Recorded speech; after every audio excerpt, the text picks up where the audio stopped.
Thanks for tuning in to this episode of the Gaming Stooges Talks podcast. We are the Gaming Stooges. I'm Jack. You can call me Cloud. And I'm Landon. We hope you enjoyed today's discussion, and if you do, please consider subscribing to our YouTube channel, following us on Twitch, or joining our Discord. Let's get on with the show.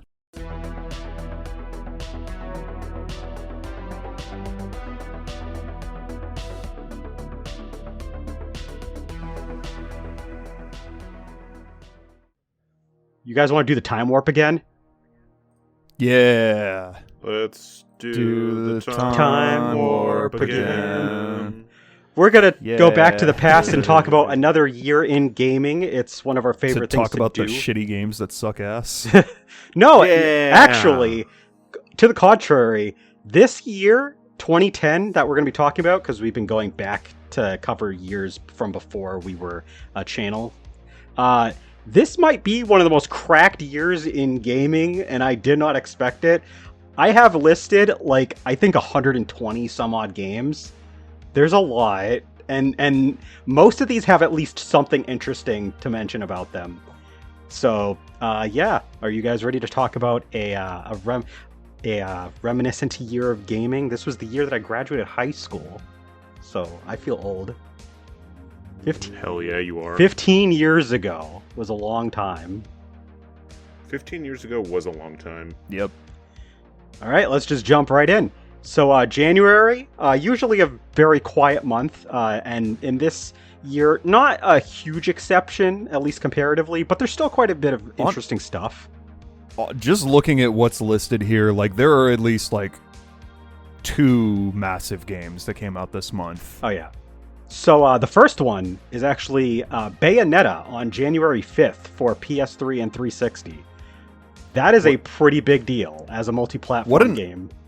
What an odd time of year to release a game, early January. And what a way to kick off the year.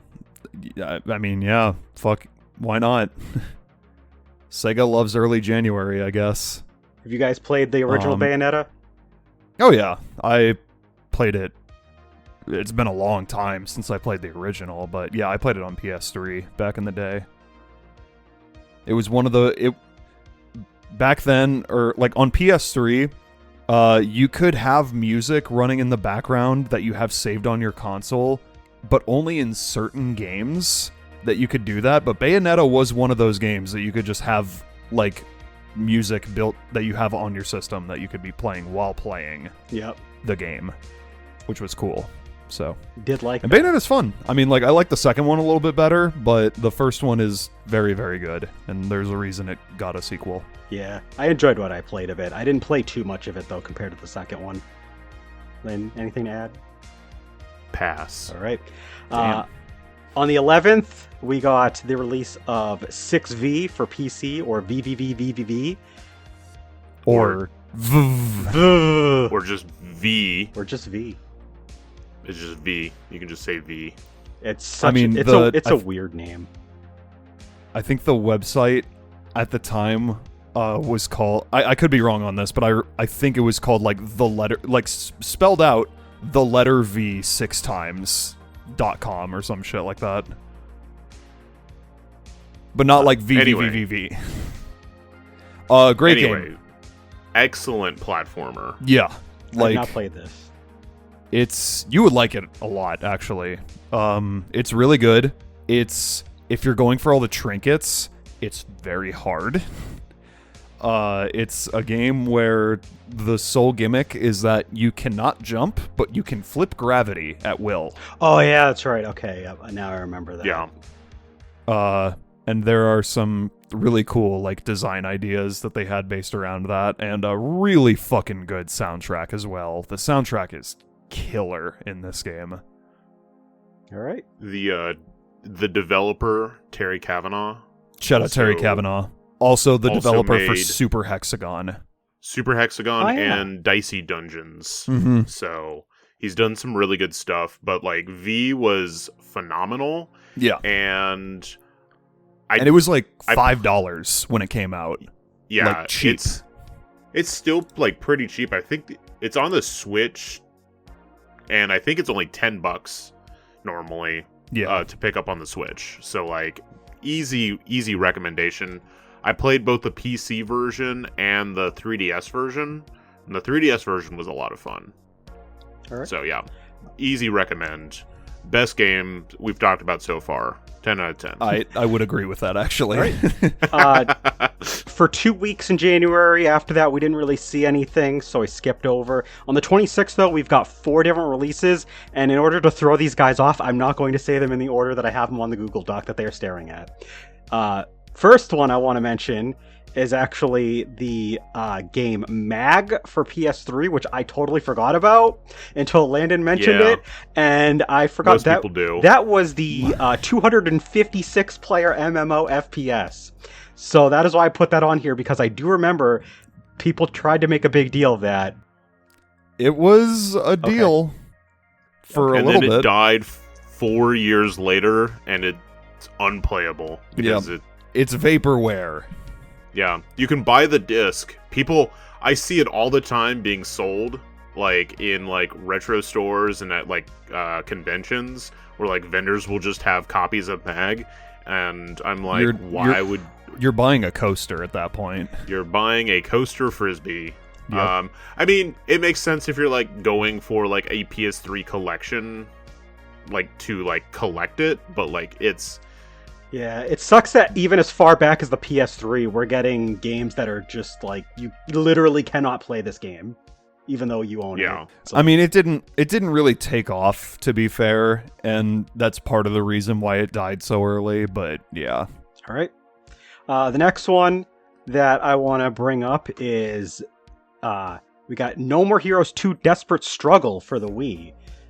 That is a smash. I love No More Heroes 2. That game is fantastic. It is just the first of many incredible Wii games in 2010. Possibly one of the best years for the Wii. And we will get to more releases that just kind of... Yeah. I would argue that this... Like, it's between this and 2007, but, like, those are the 2 best years for the Wii, in my opinion. Oh, yeah. Like, so many great games that came out this year. This game fixed so many of the first game's problems, just in pacing and a lot of other aspects, and just... I'm excited to play it for Twitch, because we will be getting to the No More Heroes trilogy, thanks to gifts that I received from multiple people a couple years back. Got all 3 games. It's going to be interesting. Hell yeah. Next one is Mass Effect 2 for PC, PS3, and 360.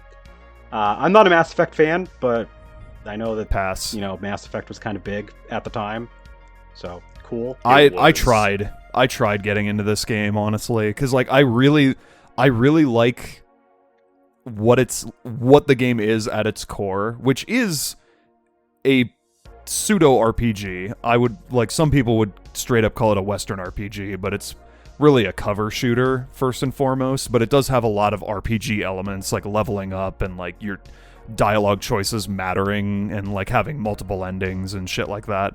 But like I just cannot get past the fucking planet scanning. It's so boring. It takes me out of it completely. I'm just like, all right, I'm done. This game sucks. Did you stop after the first one? I think I tried going on after that, but I did not get very far. That's fair. I didn't go past number 1. I only played a little bit of that, and I was like, okay. Yeah, it sucks. And from what I've heard, it's a pretty decent chunk of the game too. So I'm like, I'm not about this. All right, that's 100% fair. And last entry of the month, probably the biggest release for Landon, is Tatsunoko vs. Capcom Ultimate All-Stars for the Wii. Fucking excellent fighting game. Probably the best on the Wii. Would you say this is like your favorite, like standard 2D fighter? I would say probably this, or I mean, Dragon Ball FighterZ is also really good. And that's done really well. But I think in the versus Capcom series world, this is definitely probably my favorite. It's underrated for sure. It's very underrated. Not enough people talk about this game. It's crazy. This game was basically made as a way to have a versus Capcom game on the Wii, because obviously they weren't really going to be able to put Marvel vs. Capcom 3 on there, and they put a game that is just as good, and for some people better than that on the Wii. So like, it's crazy. Yeah. Like, it's unfortunate that like not enough people know about Tatsunoko. Like in the West, like a lot of their IPs are just like, I learned most of it from this game. I was just in it because it was a versus Capcom on the Wii. Yeah. And I was just like, hell yeah. I don't even know who fucking Eagle Joe motherfucker is. That's not his name. I think it's Eagle Ken. I have to look it up now. All right. But like, I had a ton of fun with this. This is excellent. I wish this, like, out of any game we talk about today, this is probably a game I wish would get re-released. Oh yeah, for sure. At some point. All right. It deserves it for sure. We're going to try and get through this next month as fast as we can, but there are a good number of entries in February. The first release we have on the 2nd, White Knight Chronicles for PS3. That was made by Level 5, and it was not very well received, to the point where when they released White Knight Chronicles 2, it came with a free copy of the first game. I just wanted to mention that because it's a Level 5 game and because it ended up getting bundled with White Knight Chronicles 2, and I thought that was funny.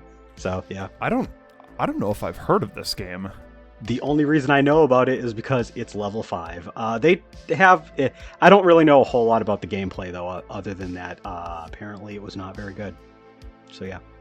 On the 9th, you don't have anything to say about White Knight Chronicles, I'm guessing, Landon? No. All right, on the 9th, we got 3 releases, and this time I'm not going to mix them up from the order that I have them listed. We got BioShock 2 for PC, PS3, and 360. Jack, your thoughts? Solid. It's good. I don't like it as much as the first one or Infinite, but it's a good one. It's very combat oriented compared to... I mean, like, they're all pretty combat heavy games, but like the combat is like the key focus of the game, because like you play as a Big Daddy and you get to fuck shit up as a Big Daddy. But a lot of the game is like waiting for the little sister to like unlock a door or like go through a tunnel or some shit, and like you have to protect her for a set amount of time. So wait, like the entire game's an escort mission for this little girl? Yeah, pretty much. It's like you just like take out waves of enemies, but it's pretty cool because you get to play as a Big Daddy. So true, that is a power fantasy. Yeah, I've never been that interested in playing this one. I only played a little bit of the first BioShock, and I was like, this is neat. And then, I don't know, something about the racism of BioShock Infinite really like stuck out to me. The racism is a big part of BioShock Infinite, yeah. That's like the biggest thing about that game. And just leaving that out of context, what type of racism? I mean, it takes place in the moving on. It takes place on the all of it. Also on the 9th, we got the release of Dante's Inferno for PS3 and 360. Notable release, but I don't really have anything to say about it. Just felt like throwing it up there. Pass. But also on the 9th was Sheeran the Wanderer on the Wii. I love a good Sheeran the Wanderer. Haven't played it yet. Pass. Love it. All right. 10 out of 10.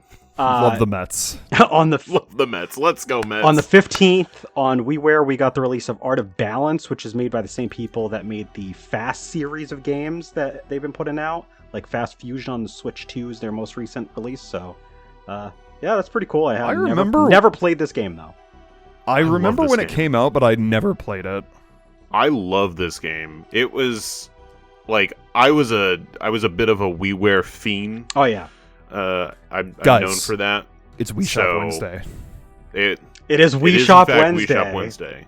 It's We're talking about some Wii Shop fucking titles today, boys. Oh yeah, there's a lot. Art of Balance was like one that when this man skipped over it, I was like, oh hell nah. I'm adding it to the fucking list. I don't give a shit what he says. I didn't recognize it by the name, so when like I looked into it, I was like, okay. Yeah, no, it's not one that you like. I would feel like most people would recognize, but like if you want a really good physics puzzle game, this is up your alley. And like it used the Wiimote really well because you would use it to like place the blocks and stuff. So you'd use the motion control, and they've had a Switch release for this down the road, and so you can like basically do the same thing, or you can use touch controls. And then I think they might have put it on the 3DS as well. But this fantastic like puzzle game. Oh yeah, definitely worth checking out. I want to apologize. I forgot to mention this at the beginning, but as usual, all of these release dates are North American releases. Some of these are a little bit finicky because it was kind of hard to find in a specific release date, but it's as accurate as I could find based on deep searching. Like I tried to find like a bunch of different websites talking about release dates at this time, because thankfully there was still, a lot of internet sources out there. So this was one of those games, and that's why I wanted to mention it here, because like I got like different answers, and I was like, you know what, the 15th is according to Nintendo Wiki. Fuck it, it's going on the 15th of February. Let's do it. Yeah. Because all the other sources were like going for a European release, so I'm assuming that is actually the North American release. Thank you, Nintendo Wiki. But moving on, we got on the 16th, the next day, for the DS, we got Ace Attorney Investigations Miles Edgeworth. Smash. I haven't played it yet. 10 out of 10. Oh, that's right. You haven't played this game. No, I watched you play it. You watched me stream it, yeah. Yeah. This is a game. It's a good one. It's not one of the best Ace Attorney games, but it's a solid title. You get to play as Miles Edgeworth, and you have Gumshoe following you around for a good chunk of it, so it gets points for that alone. It's not like the most insane and exciting Ace Attorney game in the franchise, and it's also completely, I wouldn't say completely overshadowed, but like the direct sequel is better in almost every way.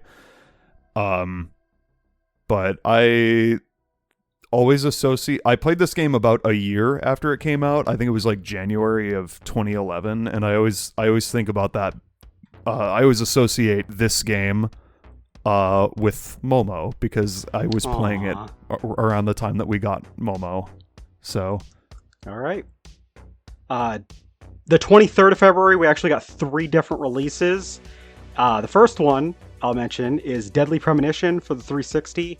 I might have left out a PC release. I think that was also released. It didn't come out on PS3 till a few years later, though. But Deadly Premonition. I think it was a 360 exclusive actually at launch, okay.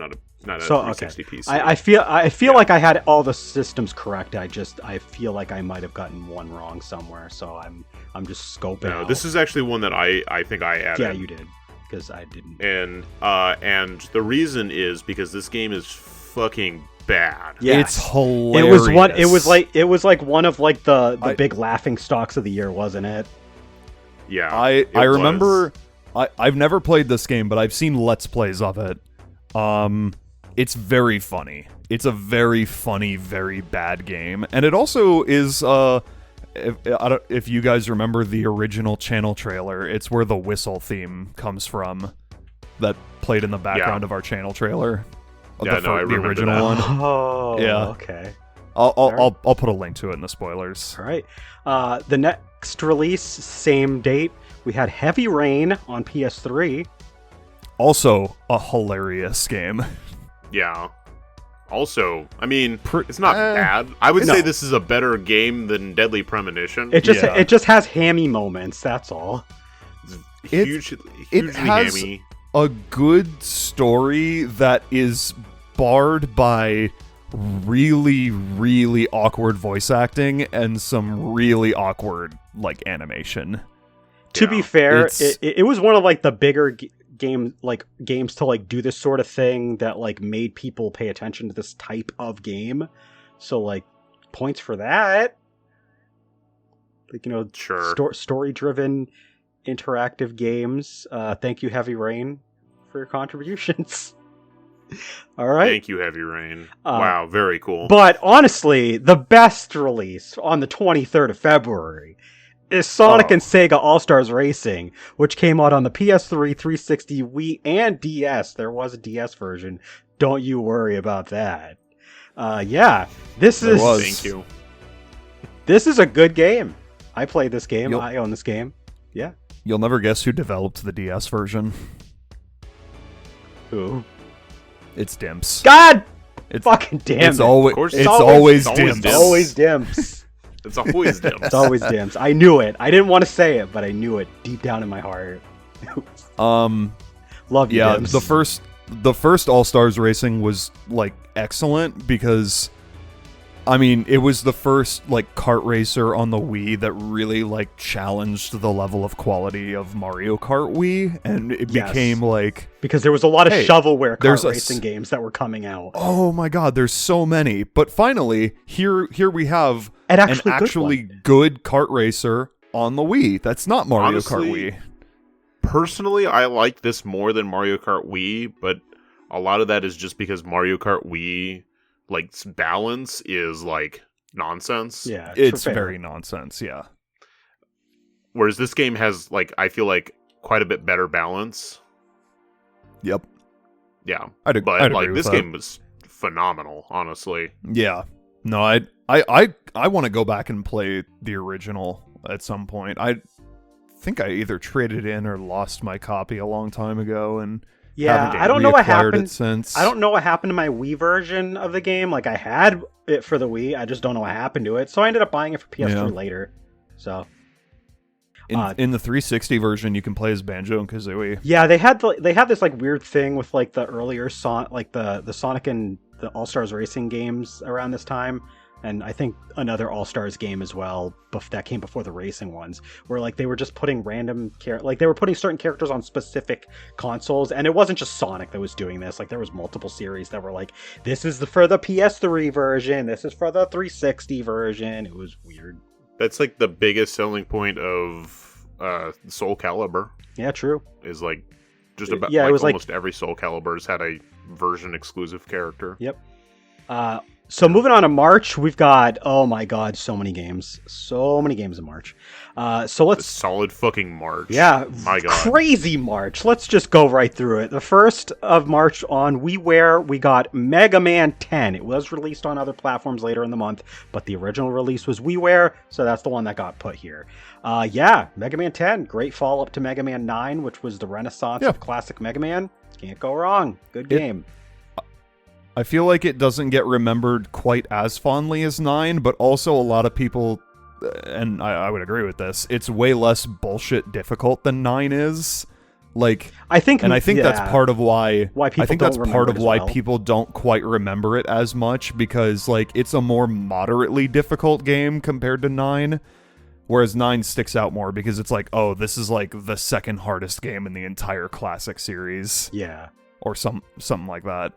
Exactly. But yeah. Have you played Mega Man 10, Landon? I'm still working on Yellow Devil from Mega Man 1. I'll let you know when I get past that. All right, good to know. On the 2nd, we got 2 different releases. I'm actually going to flip these and get the one out of the way that I feel like talking about first, and that is Lunar Silver Star Harmony for PSP, which was a remake of Lunar Silver Star from 1992 that was on the Sega CD. I actually have a copy that my friend gave me. Super generous. He does not own a PSP, so he was like, here is a copy of a game you should play. And although I don't actually use my PSP to play PSP games, I will play it someday. Because it's... Yeah. Blam. Suck on that. Yeah. There it is. Oh, Well, you got the collection. Got the I was going to say, the like... collection I was going to say, I noticed the box... for Switch. I actually have it for PSP, but I'm not gonna get up and get it. Because there's a It was just right here. different game that I want to get up for as a bit, so we'll get there. Okay. On the 2nd, we got Battlefield Bad Company 2 for PC, PS3, and 360 alongside Lunar. Yeah, that was a Battlefield game. There was a couple different FPSs that came out this year that was... This was like one of like... I feel like this... Was this really the saturation point for like I feel war like type this first-person shooters? I feel like this was still a pretty big one though. Like I never gave a shit about Battlefield, but like No, I remember this Bad one Company being, like, 2 being like pretty popular. very popular. But It was, yeah, I yeah. like it's not like It's Battlefield is not like my jam. Yeah, it's here because But- I know it's a notable release because it was a well-received game for the time. but it's not here because we particularly care. So Yeah, it's just but- there for posterity. But I feel like 2010, like I'm trying to remember if that was like the biggest year with the amount of like saturation for like first person shooters, because we're going to mention a large number of them today, which is unfortunate. But here we are. I think I've filled time enough for Cloud. Hi. Hi. So on March 9th, we got this game, Final Fantasy 13. Why do Final you own Hallway it? 13. On PS3 and 360. Is your bit that you're going to destroy the disc right here in front of us? I'm gonna wear it as a hat. That's at least Didn't last at long. least it came with a manual. You know, back when games had manuals. That's true. I can read the And there's manual. manuals. That is the best part about Final Fantasy 13 is I can read the manual. Okay. I'm not looking forward to playing this game. I'll give it a fair shot. But I don't know, man. That's all I'm gonna say. I had one. I've heard many things about this game, and not many of them good. He wasn't someone I considered a friend, but there was a kid who sat next to me in a computer class like a few different times in high school, and he would swear up and down that Final Fantasy 13 was a good game. I I'm mean, like, there are no. people that genuinely like this game. I just don't know if I'm going to be one, and I probably won't be, because I didn't care for Final Fantasy X for doing the same thing that Final Fantasy 13 is accused of, and that is being a hallway game. Yep. So yeah. I mean, this was like the real, like, this was the hallway Yes. game of the franchise. Because unlike Final Fantasy 13, at least Final Fantasy X, you could go back to other areas. There wasn't anything to do. You were basically still just going in a straight point-to-point for the game. But at least you could go back. I've heard that there's literally, you cannot go back at certain points. So that's going to be fun. That's funny. Yeah. That's Al really says funny. the battle theme is pretty good. It is. I've listened to some of the music. The music is fine. So, like, yeah. I'd hope so. But also, probably the better game that came out on the 9th, and this one's for Al, Yakuza 3 for PS3. Shout out to Al in the chat. A good game from This gets- a good series. This gets an honorary smash, even though I haven't played it. Yeah, Just for Al. exactly. I mean, Smash sure for it's- Al. I'm sure it's good. oh yeah. Where does Yakuza Al? Where does Yakuza 3 rank in the series for you? Yeah, let us know Yeah, as we let us move know in the comments. as we move on.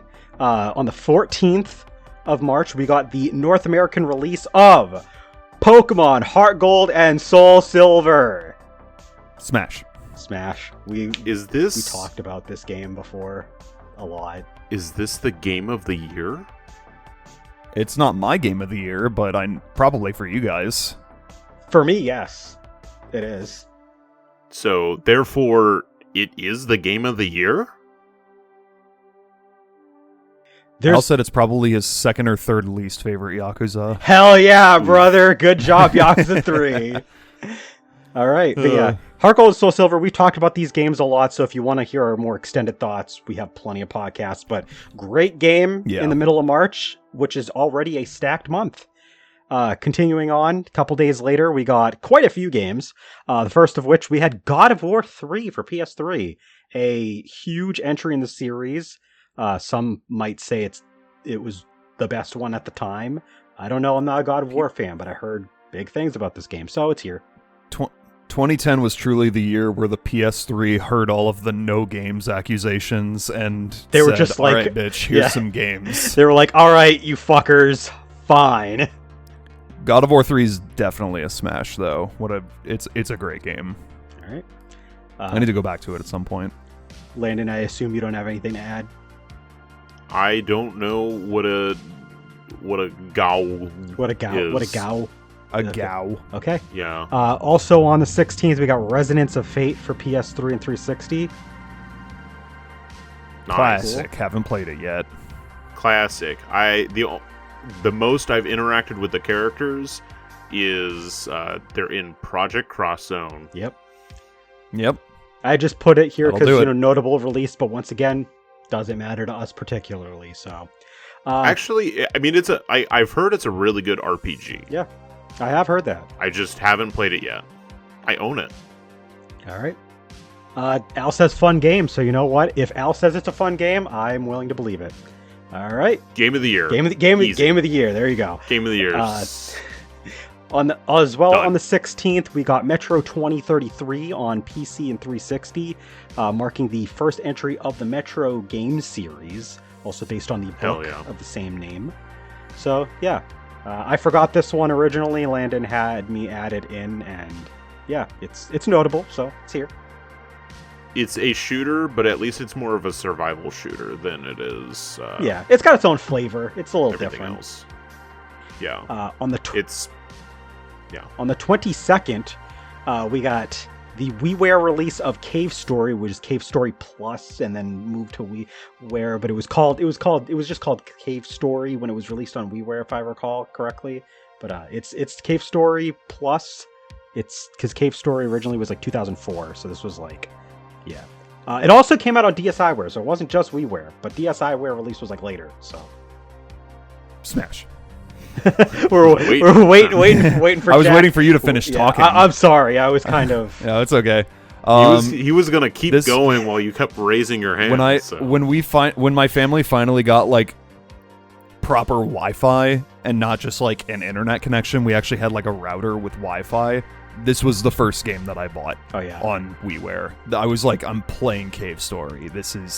I remember the game I'm getting. I went to a friend's house and they had a Wii, and like this was one of the games they had on it. I played a little bit of it. I didn't play a whole lot, but it was fun.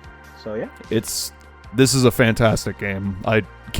Before Minecraft, Cave Story was considered like the king of indie games and was like it was generally like seen as the biggest indie game to ever be released. Obviously, years have passed since then, but it's interesting to note like this. It's not like this was like the first big year of indie games either. Like there was several years of good indie games up till this point. Cave Story just kind of was like the big one to break through. Well, Cave Story didn't break through. Cave Story originally came out on PC in 2004. What I did mention that. But like, okay. I mostly just mean like thanks to the WiiWare release though. Like it. No, it definitely like blew up in popularity after that.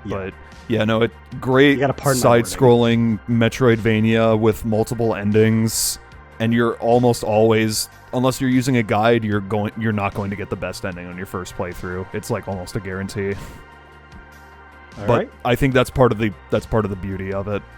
It gives you an incentive to want to replay. We got 3 releases on March 23rd, and I feel like mixing it up a little bit.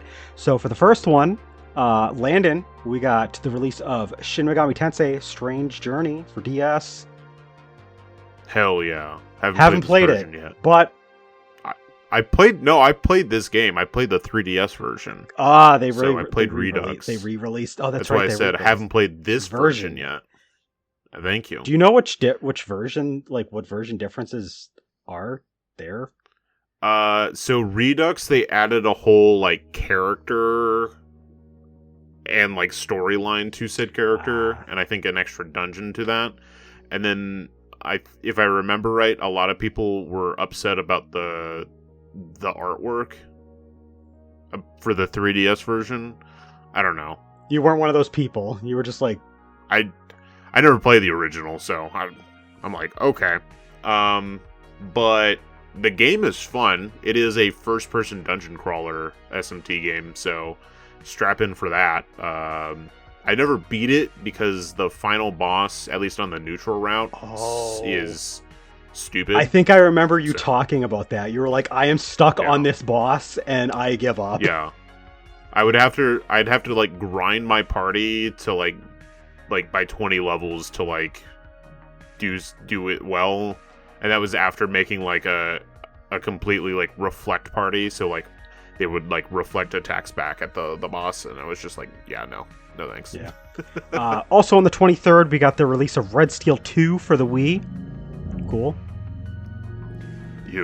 This is a game that I'm surprised got a sequel, because the first game was like trashed. Like people hated the original, but this one was apparently decent. Like, I mean, I remember people like. Yeah, it got like pretty generally favorable reviews. It used Wii Motion Plus, which I'm sure helped. Yeah. So that's just here because, a decent glow-up sequel. Felt like just putting it in there. Yeah. The 23rd also saw the played release of Just Cause 2 for PC, PS3, and 360. Before the Just Cause series just became, milked to high heaven. Yeah. I mean, this game is really good. Like, I've not played a ton of it, but, like, it's definitely the type of game where you just, like, dick around and do whatever the fuck because you have a grappling hook and you can go anywhere. So yeah, I've really only played Just Cause 3, but the grappling hook is like so much fun in that, and yeah, this game has the grappling hook too, so I assume it's also good. All right. Yeah. Have they done like a newer? Have they re-released Just Cause 2 on like anything? I don't know if they have actually. I'll look into that. Keep going, Cloud. On the 28th, we got the release of WarioWare DIY for DS. Yay! Yay! I have not played this one actually. I have. I know this was like, I remember like reception on it was pretty mixed. I just remember it's like the one where you. I just remember I got the game and I had no idea how WarioWare games functioned. So I played it for like an hour, tried to figure out what the hell this game was meant to be, and I was like 18 at the time and not patient, and I was like, I don't know what I'm doing, and I never played it again. But yeah. Hell yeah. Okay. Hell yeah. I know it's the one where you can like make your own micro games, but like I don't know how that mechanic actually works. I've never played this one. I tried very hard to do stuff with that, and I think that's why I gave up on the game. That's fair. From what I've heard, there are far better WarioWare games. Yeah. And on the 30th, the last release we got for March, worth mentioning, is Sakura Wars So Long My Love on PS2 and Wii. Notably, this came out 5 years ago on the PS2 in Japan, and then just never saw the light of day. And then when they finally decided to give us the game, it was when it was coming out on the Wii, and we still somehow got the PS2 version as well. So that's pretty cool. Oh, yep. So why not? Yeah, Sakura Wars. This, I think, is also... Was this our only Sakura Wars released at that, like, up to that point? I don't know. I forget. I just remember that at All Out Nintendo, we were following this game because of this exact thing. Is that like it was coming out for the Wii, and it had already been out for like 5 years, and we just thought it was kind of cool that it was coming out on the Wii. So like, I have played this game, and I love this was the first game to be released outside of Japan. Yeah. It is the 5th game in the series, and it's the first one we got. Yep. All right. How? Yeah. But it's a cross between a visual novel romancing game and like a mech game. Gotcha. Yep. So like you have like tactic mech fighting for part of it, and then the rest of the time you're like you've got like 5 different girls, and you're like doing like their whole story bit, and then like you can pick one to like do shit with. It is good for the type of game it is. I actually enjoy it a lot. Yeah.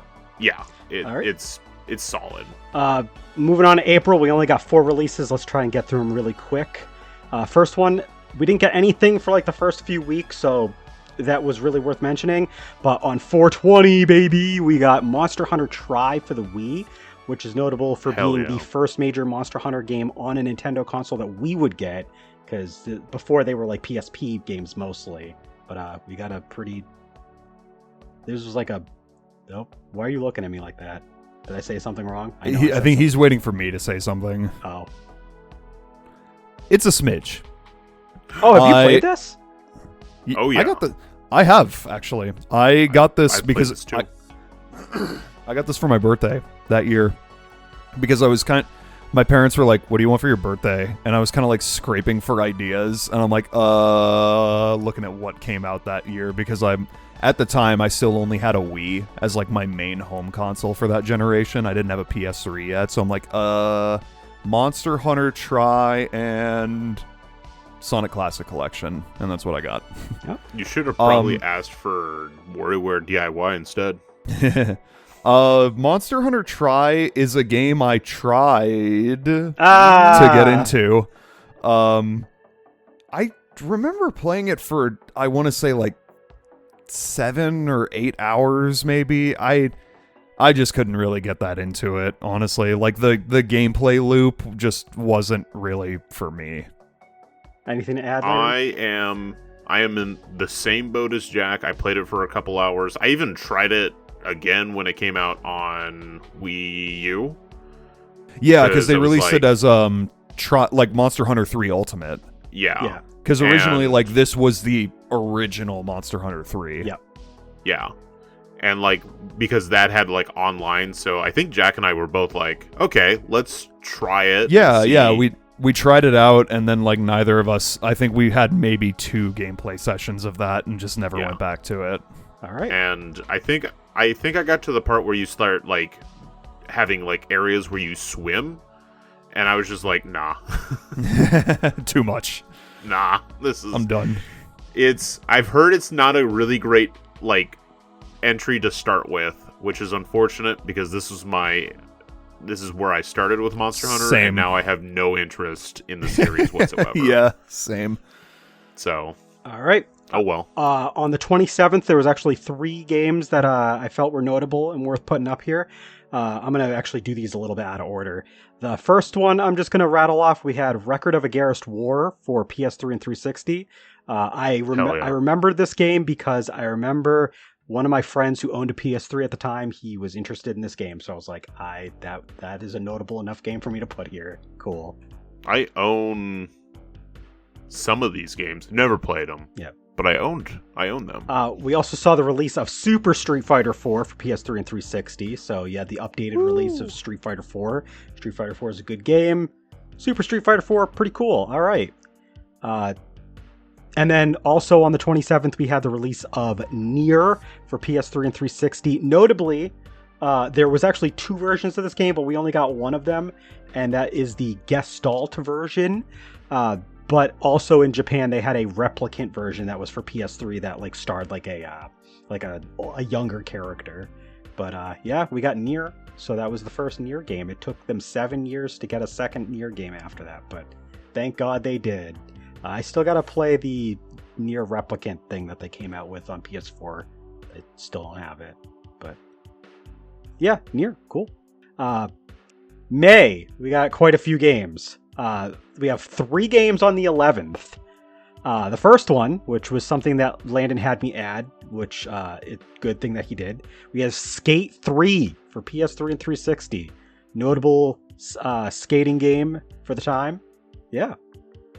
Skate was like Landon said in our private chat, Skate was the franchise that really like got people interested in like skateboarding games again when Tony Hawk games started to do some silly bullshit. Yeah, that's exactly how I put it. Was like when Tony Hawk was doing silly bullshit. Yeah. Yep. All right. Yeah. It's anything to add? I've really never quick? played the skate games. But they have a huge fan base for a reason. They're quality games. On the PS3 exclusively on May 11th, 3D Dot Game Heroes. Guys, do you want to hear about a like super niche game that no one has ever heard about? Well, do I have a game for you? It's called Zelda. Yeah. It is. Yep. It is literally that. Yeah. But I feel like this game gets brought up.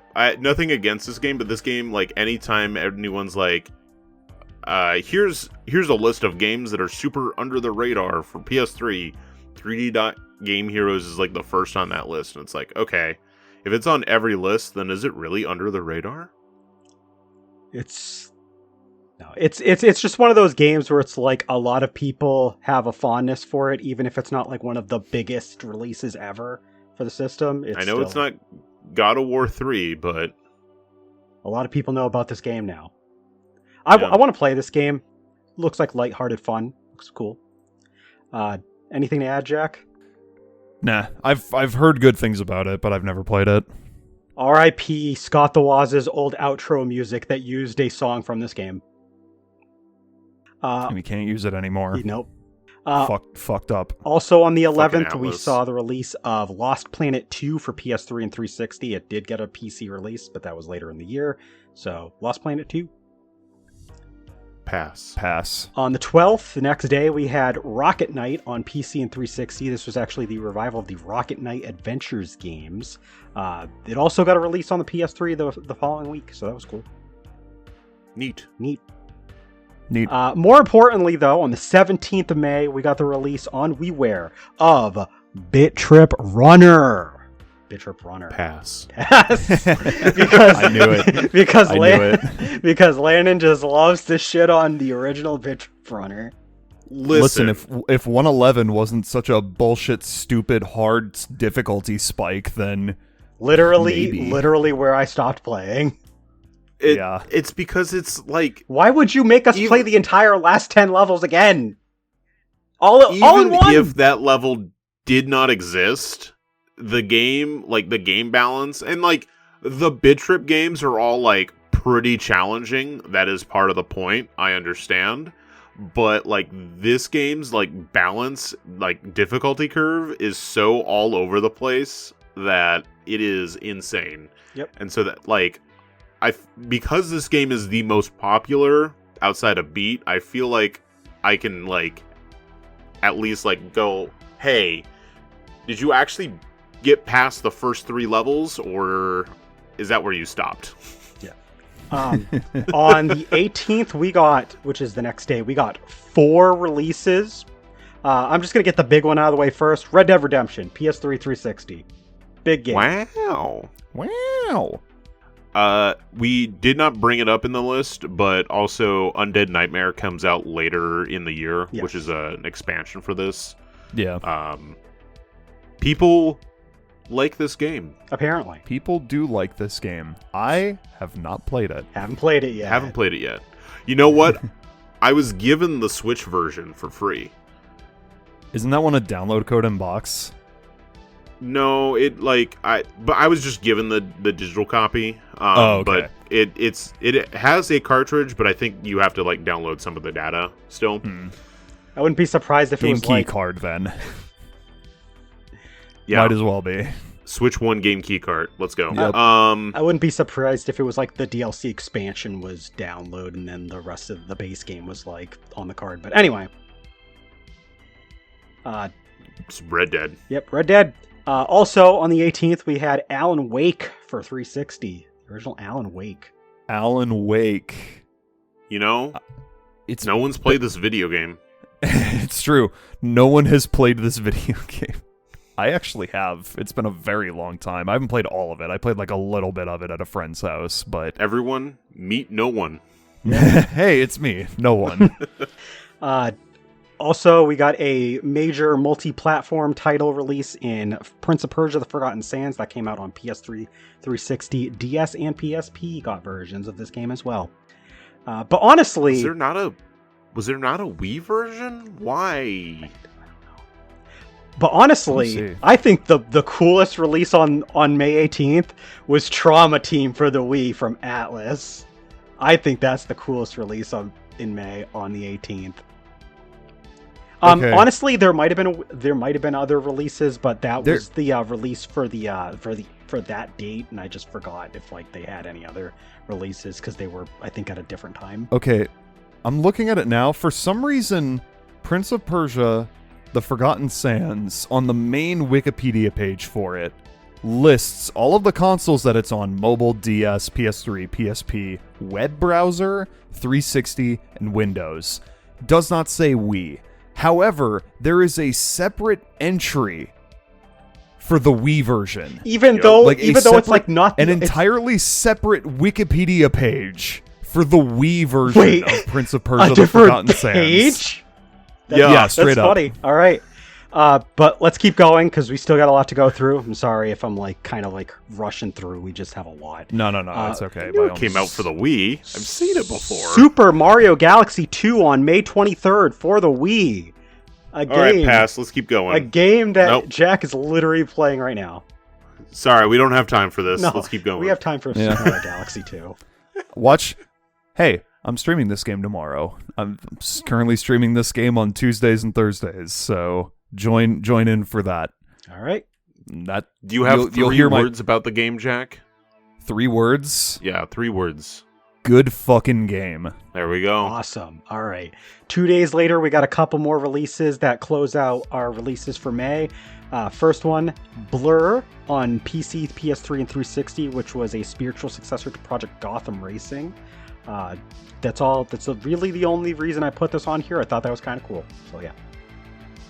I'm trying to remember what this game even is. I keep It's like thinking it's of, like a combat / racing kind of game. It's weird. I remember because people like I talking about it. remember this game existing. I do remember this game existing, but for some reason I just cannot not picture the band Blur in my head when I see the name of this game, and I'm just like, it's not ringing a bell. Also on the 25th, I did this release a little weird because this was released on 2 platforms, PS3 and PSP, although the PS3 release is typically the more notable one. The PSP release was 1 day before. We had Mod Nation Racers. Yeah. Neat. It was pretty big when it came out, Oh, yeah. but I've It never was. played it. It wasn't. It was pretty much like the PS3's answer to Mario Kart. Yeah. June, we got a few games. On the very first, we got Alpha Protocol for PC, PS3, and 360. Neat. Neat. On the 8th, we had 2 games. The first one, and I say this as somebody that likes the band, I think it's kind of funny that they got a whole game. We got Green Day Rock Band for PS3, 360, and Wii. All right, this is a pass, and I'll explain why. I love Green Day. But all their songs are the But- same! What's the point? No. That's not it. It's the fact that, okay, you look at Beatles Rock Band, which came out like 6 months before this Yes. one, maybe like 8 months. And it's like a pretty extensive catalog that features songs from all of their albums.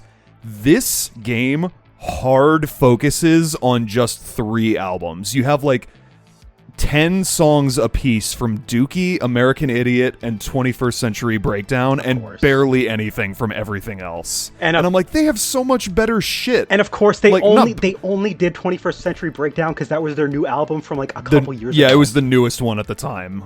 It's but not even yeah, one of their better albums. It's really not. It's the fact that the only 2 songs, and it's combined into one, from Insomniac are Brain Stew and Jaded. It's just, come on, man, what are you doing? That's They're But, trying to yeah. pump out they have fucking... so many other good songs that they could have put on here. That's stupid. They're just trying to pump out these so they can, Oh, yeah. milk This Rock Band was, into the ground. Exactly. this was definitely a milking of the franchise game. But Yeah. also on the 8th, we did get on the PSP Metal Gear Solid Peace Walker. Cool. I've not played this one, but I've heard it's good. Yeah.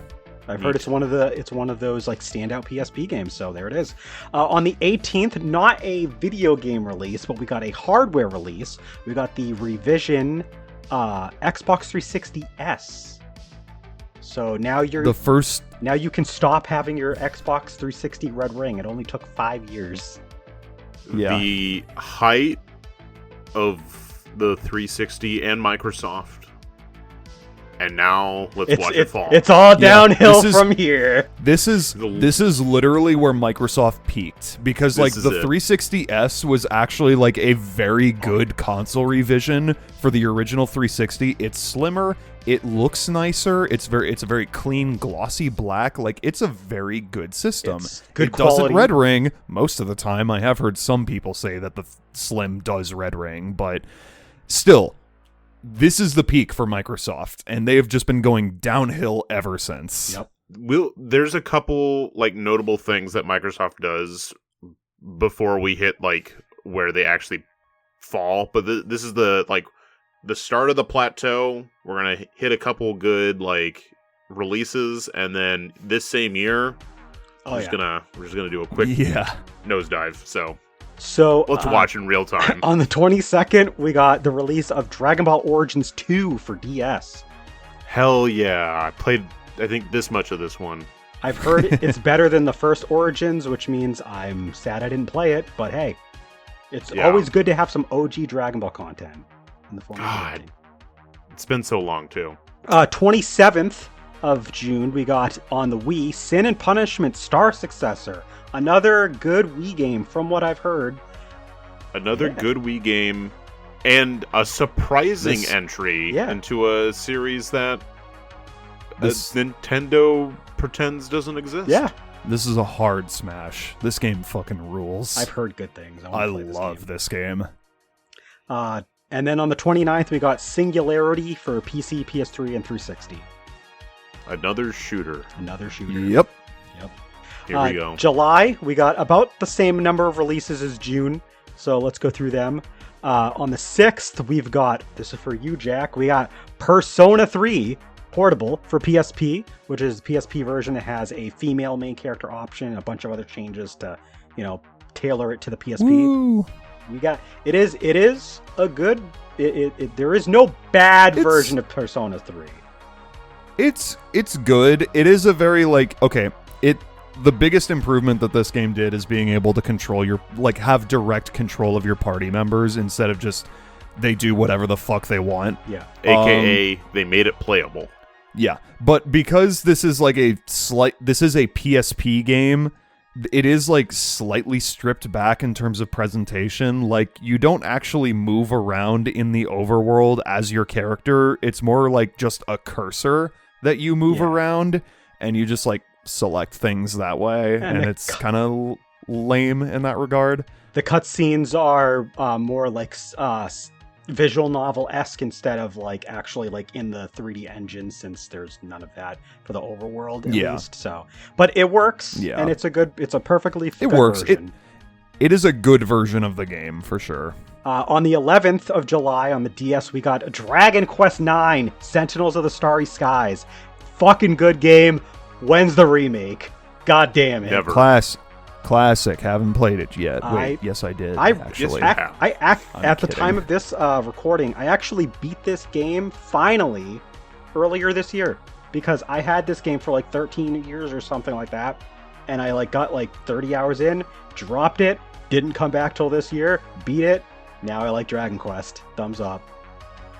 It's real sad. This is definitely a very underrated Dragon Quest game, and I think a lot of that is because of the hard focus on the multiplayer aspect. Yeah, you don't need to do the marketing at the time, but they did really drive it in the advertising specifically. They were play this game with friends, and you don't need to. You don't. But it's very it's very old school in terms of how I would describe it. Your main character is not really he's not the prominent person. You make your own party. It's very job class centric. So it feels like Dragon Quest 3. Dragon Quest 3. It's essentially Dragon Quest 3 HD 2D remake for the Nintendo DS. Yes, and on top of that, Family of entertainment systems. It was it was also a game that had a bunch of throwback retro content that was celebrating previous entries in the series that they did in the post game, because it's massive post game. So yeah, but it's a good and it's a good game. It's the reason I attribute this game to part of the reason why I have a more expanded RPG pool, because I bought this on a whim, and it's definitely playing this got me into playing a lot more other RPGs. All right. Now, Jack, would you like to say bad words about this game? I don't have bad words to say about it. I think it is a good game. I bought it not launch day, but pretty close to when it came out, just because I had heard so many great things about it, and I'm I've never really I never owned a Dragon Quest game before, and I do turn-based RPGs. I'll give it a shot.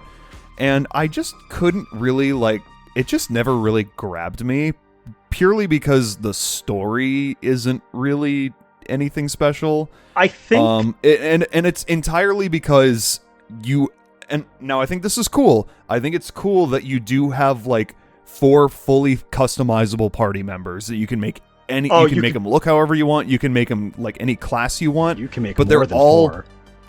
You can. Yeah, but still, you can have 4 at a time. Yeah.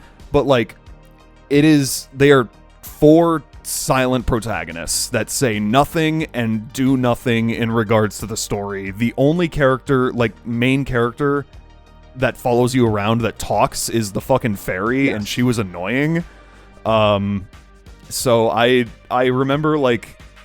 I want to say I got like somewhere around like 15 to 20 hours into this game before I decided like I'm getting kind of bored, honestly. I'd rather play something else. It's one of those games where like you have to really play it for like the journey rather than just like and it is grindy. Like you have to it's very slow burning. Yeah. And I feel like when it comes to RPGs for you, you're more of like you need a nice brisk pace. If it's very slow burning, like it's kind of hard. And that's not a bad thing. But that's fully on me. I'm impatient. I would say like I remember the final boss being fucking awesome for this game though. Awesome final boss. So the journey's great if you are okay with like the party isn't driving the story, it's what's happening in the world and you showing up kind of like changes some stuff. Mm-hmm. But like the final boss is fucking sick. I loved it. It has really good ties to like the world. So yeah, no spoilers. Yeah. Just want to mention that. Yeah, good game though. On the 21st though, here's a game that Jack can talk about. We got on Xbox Live Arcade Limbo. Smash. Why the fuck did this dark and spooky atmospheric game come out in the middle of July? I don't know. Because honestly that's when you LP'd this game. That's when you go. When you go. When you go. Watch me go. Here I go. Watch me go. Yeah, Limbo's great. It's a quick, like maybe hour and a half to 2 hour, like 2D platformer, like puzzle platformer, where you play as the silhouette of a boy and exploring a world of horrors and watching him get mutilated and still get away with a T rating because it's all silhouettes. But like, man, this game is gruesome in some parts. Like, it's awesome. You get crushed by a fucking like piston, and then you like watch it like spread apart and see all of your guts and blood just like kind of stretch. It's gross. And it's all black and white, so it's fine, baby. Yeah, it's all black and white and it's all silhouettes, so it's fine. All right. T rating.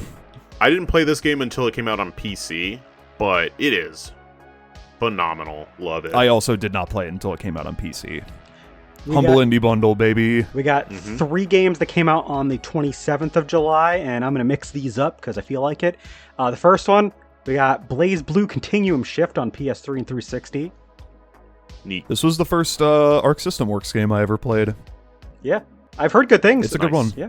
Yeah, no, the Blaze Blue games are good, and this is a really good one. I think I remember this being like one of the first Blaze Blue games where like more people started paying attention to the series, because I remember seeing people talking about it. So, yeah.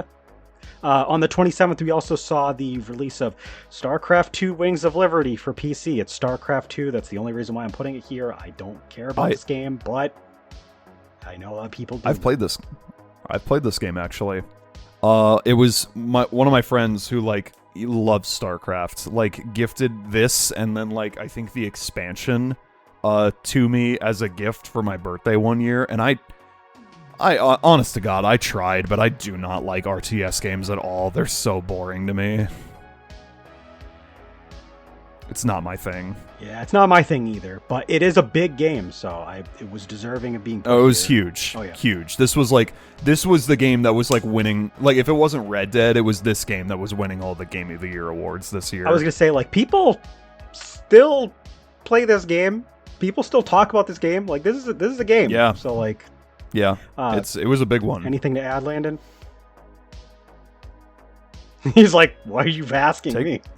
He's just You know what? Let's talk about a game that I think Landon really wants to talk about. On the Wii, we got the release of Arc Rise Fantasia. piss. The Wii has RPGs. What is everyone talking about? Yeah, of course the Wii has RPGs. What do you mean, has- what's in it?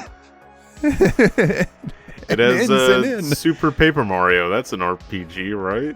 Yeah. Yeah. But no, this... Uh, I gotta get this back game, to this game. like it's weird, this game, but man. it's a guilty pleasure. This game, Yeah, Lennon. This game. this game. I enjoy this game. I fucking played this. I played this game and then I started a Let's Play for this game. Like Yes. almost like it was like within months of like beating the game for the first time. I was like, you know what? Let me Let's Play this game, and that took Years. Years. Very never, big game. never be a content creator, folks. It's yeah. That's the end of that.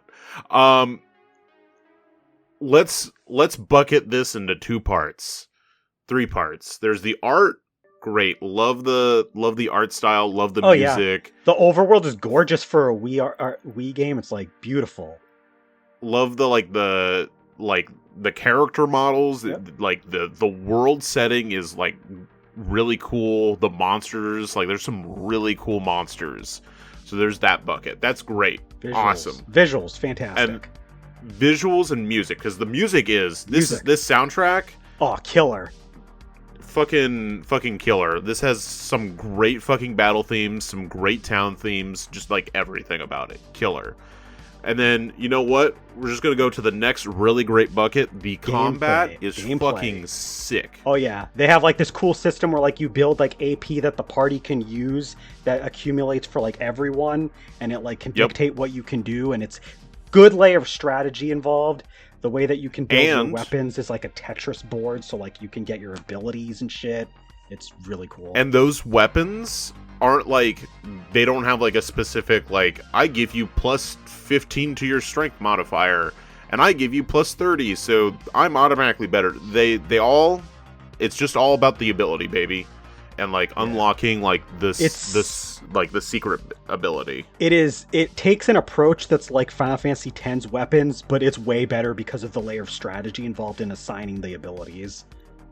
And the magic is really cool because you can just set up whatever type of magic you want on every character. Yeah. Like you can dictate the level of magic, that the number of magic points at each level a character can have, the typing of magic, like everything is very customizable. Love it. Those 2 parts, great. The story is kind of whatever, and the voice acting is It's funny. Let's just say that it's funny. It's funny in the same way that Heavy Rain is funny. Yeah. It's funny in the same way that the fact that Deadly Premonition exists and somehow got a sequel is funny. Yeah. Yeah. So I love it, but not because of it's it's quotable. It's a guilty But pleasure. that's not why I love it. It is a very Cecile guilty Punch. Arkwright's Ooh. Fantasia is for you like what the Hyperdimension Neptunia games are for me. It's like I could not care less about the story of this game. I'm just here because it looks cool, it sounds cool, and the gameplay's pretty good. That's it. Yeah. Yeah.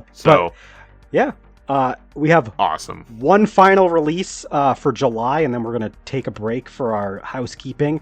On Xbox Live Arcade, we had a sequel to the amazing Hydro Thunder in Hydro Thunder Hurricane. Hydro Thunder. Did this come out on literally anything else? From what I know, I I have think no- maybe after on like one thing, but I don't think it did.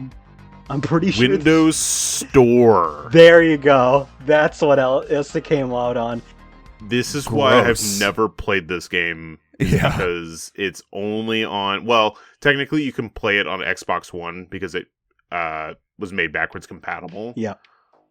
But yeah. But that's unfortunate because I love Hydro Thunder. Hydro Thunder is fantastic, so I assume this game seems pretty good from what I saw, and I was like, oh, I didn't know Hydro Thunder had a follow-up.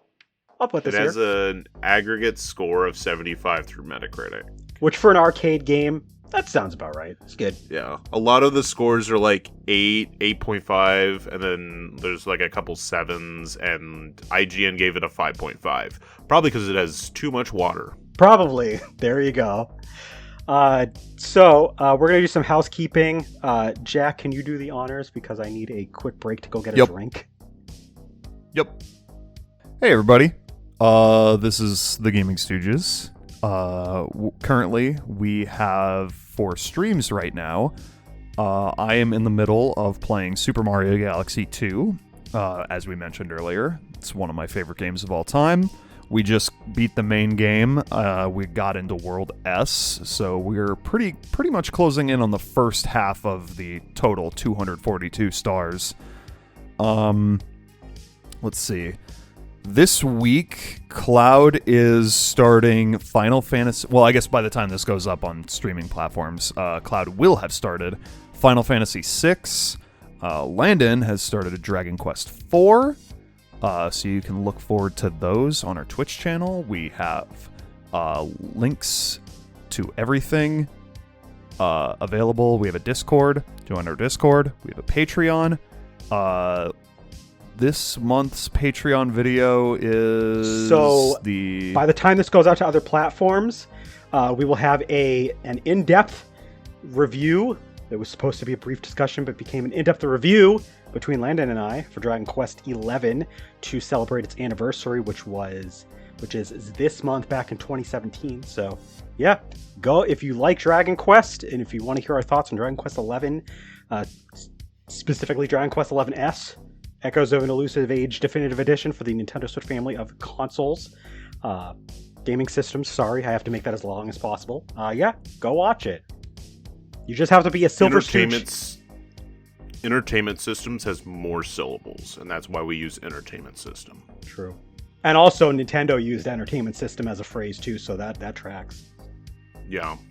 Anyway, go join at the Silver Stooge... Oh, my fucking God. Why did we set it up like that? I don't know. That was my fault. Stooge tier.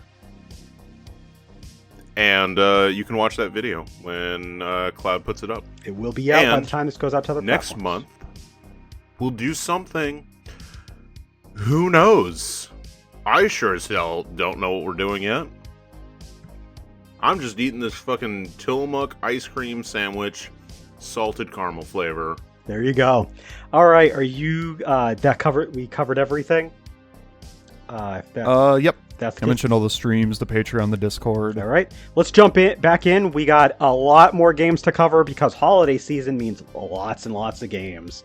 But let's start with August, which had a respectable amount, a little bit more than June and July, so a little uptick. On the 4th, we got on Xbox Live Arcade the release of Castlevania: Harmony of Despair.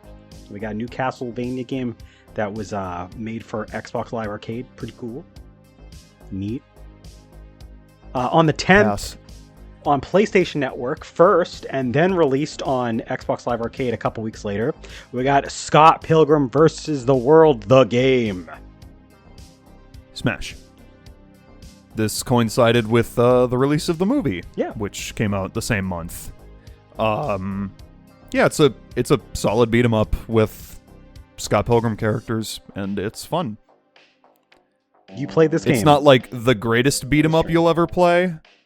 I will say, like, the biggest flaw of the game is that because there is a level up system for each character with a max level of 16, early levels, your characters are pretty sluggish and move kind of slow, and you don't have a whole lot of, like, special moves that you can use, so the game, like, really gets more fun once your characters are higher leveled. All right. But otherwise, yeah, great game. The 17th of August saw the release of 2 games. The first one, we'll get this out of the way. We got Kane and Lynch 2 Dog Days for PC, PS3, and 360.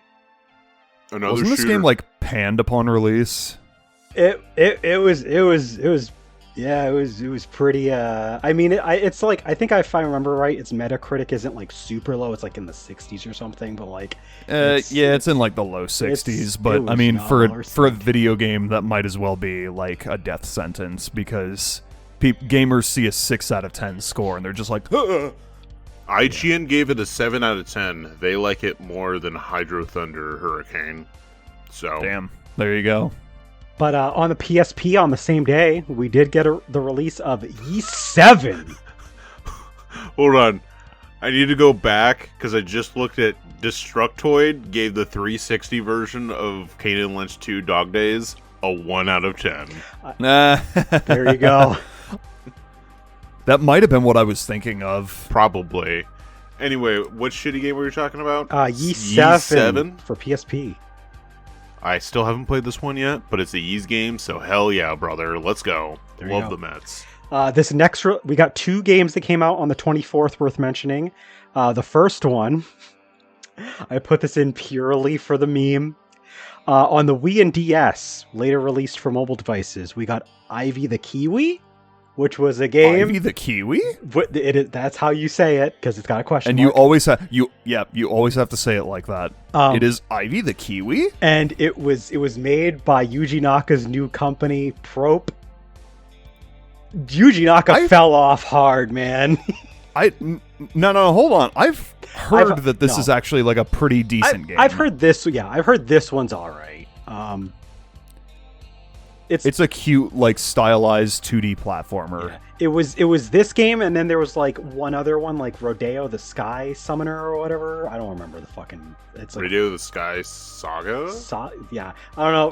Rodeo, like that one is another one, I think. Yeah. It was like Rodeo the Sky Soldier. And those Soldier. Yeah, like those ones were like okay, and then like after that, like it's just like, man, what happened? I've actually played Ivy the Kiwi, and it is fun. It is better than Kane of Lynch 2 Dog Days. True. That is a true statement. Yeah. And then as well on PS3, 360, and PC. I kind of said that a little out of order, but we got Mafia 2. Okay. Is it like Spider-Man 2? For the PlayStation 2? Yeah. Is it like that? I hope so. I don't know. Does it have a pizza delivery game? Yeah. Is there pizza in this video game? I don't know. But there's 2 releases on August 31st, the very end of the month. We got, and I'm going to do these out of order from what I put. We got on the PSP, Valkyria Chronicles 2. Hell yeah. Haven't played it yet. But This yeah, is a fucking PSP game. Release it on something else, Sega, you fucking cowards! the PSP was Please. popping off in 2010. So yeah. The PSP was popping off in 2010. It's crazy. Like, Ys, Valkyria Chronicles 2, we mentioned other things. There's going to be more game. We had Persona 3 Portable. We got more stuff coming up. If you were a PSP fan in 2010, you were eating. I've heard Valkyria Chronicles 2 is nowhere near as good as some of the other entries. And they never released fucking Valkyria Chronicles 3, which pisses me off. There was so many for a while. Like, Sega would do like their surveys of like, hey, what do you want us to release? And I'd like every single one of those, I'd be like, Valkyria Chronicles 3, port it now, Western release. And I think they just stopped making those because I just kept doing that. They were like, all right, this guy's got to stop. He's obsessed. Yeah. And then also on the 31st of August on the Wii, we've got Metroid Other M. Piss. Double Smash. Boy, howdy. Hey, fun fact. I was going to bring this up earlier when we were talking about Dragon Quest IX, but I was really looking forward to Metroid Other M, like, because it was like, I was like waiting all summer for it because it's like new Metroid game, like new Metroid game for the Wii. This was the first new Metroid so cool. game in a couple years, right? Because Corruption was in 2007, right? 2007. Yeah, so it's 3 years. Since Prime 3. 3 But, years is like that is no time that at is all. nothing. That's absolutely- nothing absolutely now. nothing. That's nothing now, but Yeah, That was nothing then. it was nothing then, honestly. I mean, keep in mind that Metroid was completely non-existent for an entire console generation during the 64 era. Yeah. But it, anyway, it did get quite a few games though in like the 2000s, so that's why I'm saying it was a hot minute. They Either way, ramped it, and then they went, let's cool down, and then they went, let's really cool down after this. Yes.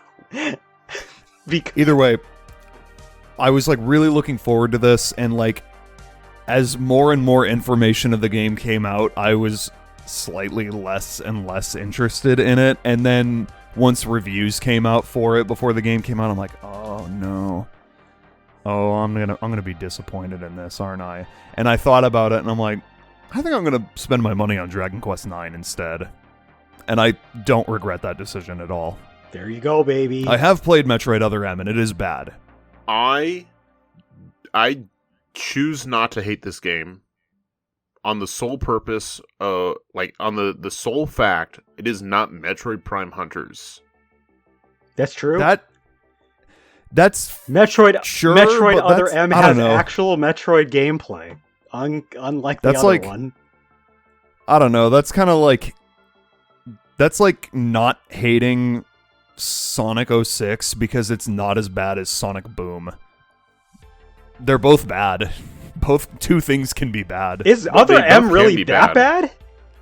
It's not that bad. It's just like the story sucks and like the progression is pretty linear by Metroid standards, and it's awkward to control because you play with a Wii remote on its side in a 3D setting. It's the Pokemon Let's Go Eevee and Pikachu of Metroid games. Got it. Kind of. And I don't hate those, so I guess I'm just kinda. I'm just built stupid. You're built different. You're not stupid. You just have a refined taste, we'll say. Gameplay, yeah. I mean, Metroid Other M it's not terrible, but like considering how high the bar is for quality in Metroid games, it's hugely disappointing. It's a large swing down. And I will. Yeah. All right. I will give it that. You guys ready for the holiday rush? Because we got 3 months back to back with a fuck ton of games. Let's go through them. Starting with September. 2 games come out on September 7th. We got Spider-Man Shattered Dimensions for PS3, 360, Wii, and DS. Weirdly, DS, but no PSP version. I don't know why. Sure. Okay. Huh. I think I played a little bit of this one. Some of the Spider-Man games are, like, solid, and I remember this one being okay. Yeah. It's nothing special, but I've heard, yeah, it's fine. Also on the 7th, we got on the PSP, I guess this is why they didn't put a Spider-Man PSP game out, because we had this the same day. Kingdom Hearts Birth by Sleep. Scared of Phoenix. They were scared of Phoenix. Kingdom Hearts Birth by Sleep, which, to be fair, is a PSP game. They should be scared of that video game. That is for sure.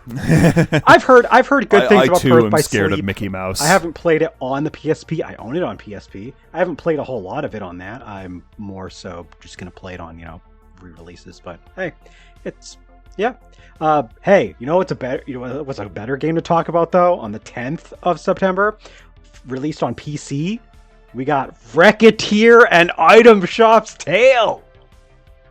We have 2 iconic long-running GamingStoges LPs in 1 year. Pass. Yeah. Capitalism, the video game. Yep. Oh, man. Capitalism, ho!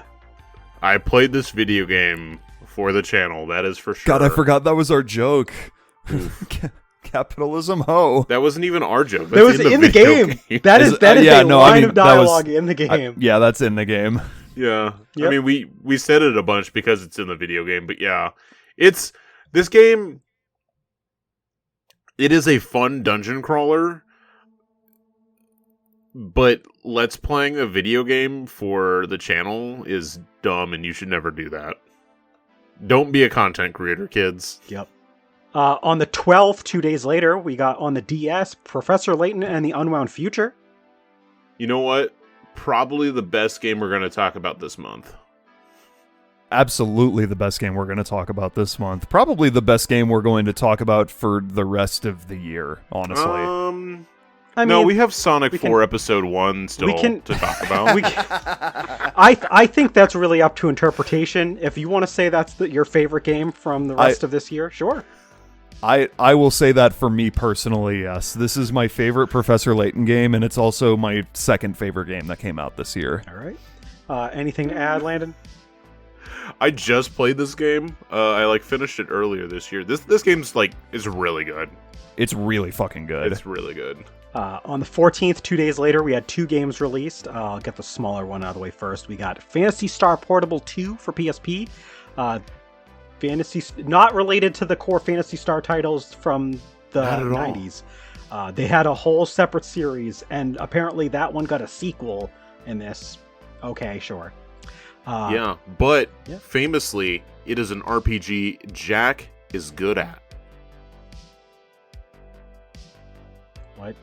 Oh, because join our Discord. Because I said join our Discord. I said earlier that I was bad at RPGs that don't start with the letter P. Yeah, that's so. Yep. Yeah, there you go. This is why you join our Discord. Classic. So you can get in on the jokes. Classic. Haven't played it yet. And then on the 360, we had the release of Halo Reach, also on September 14th.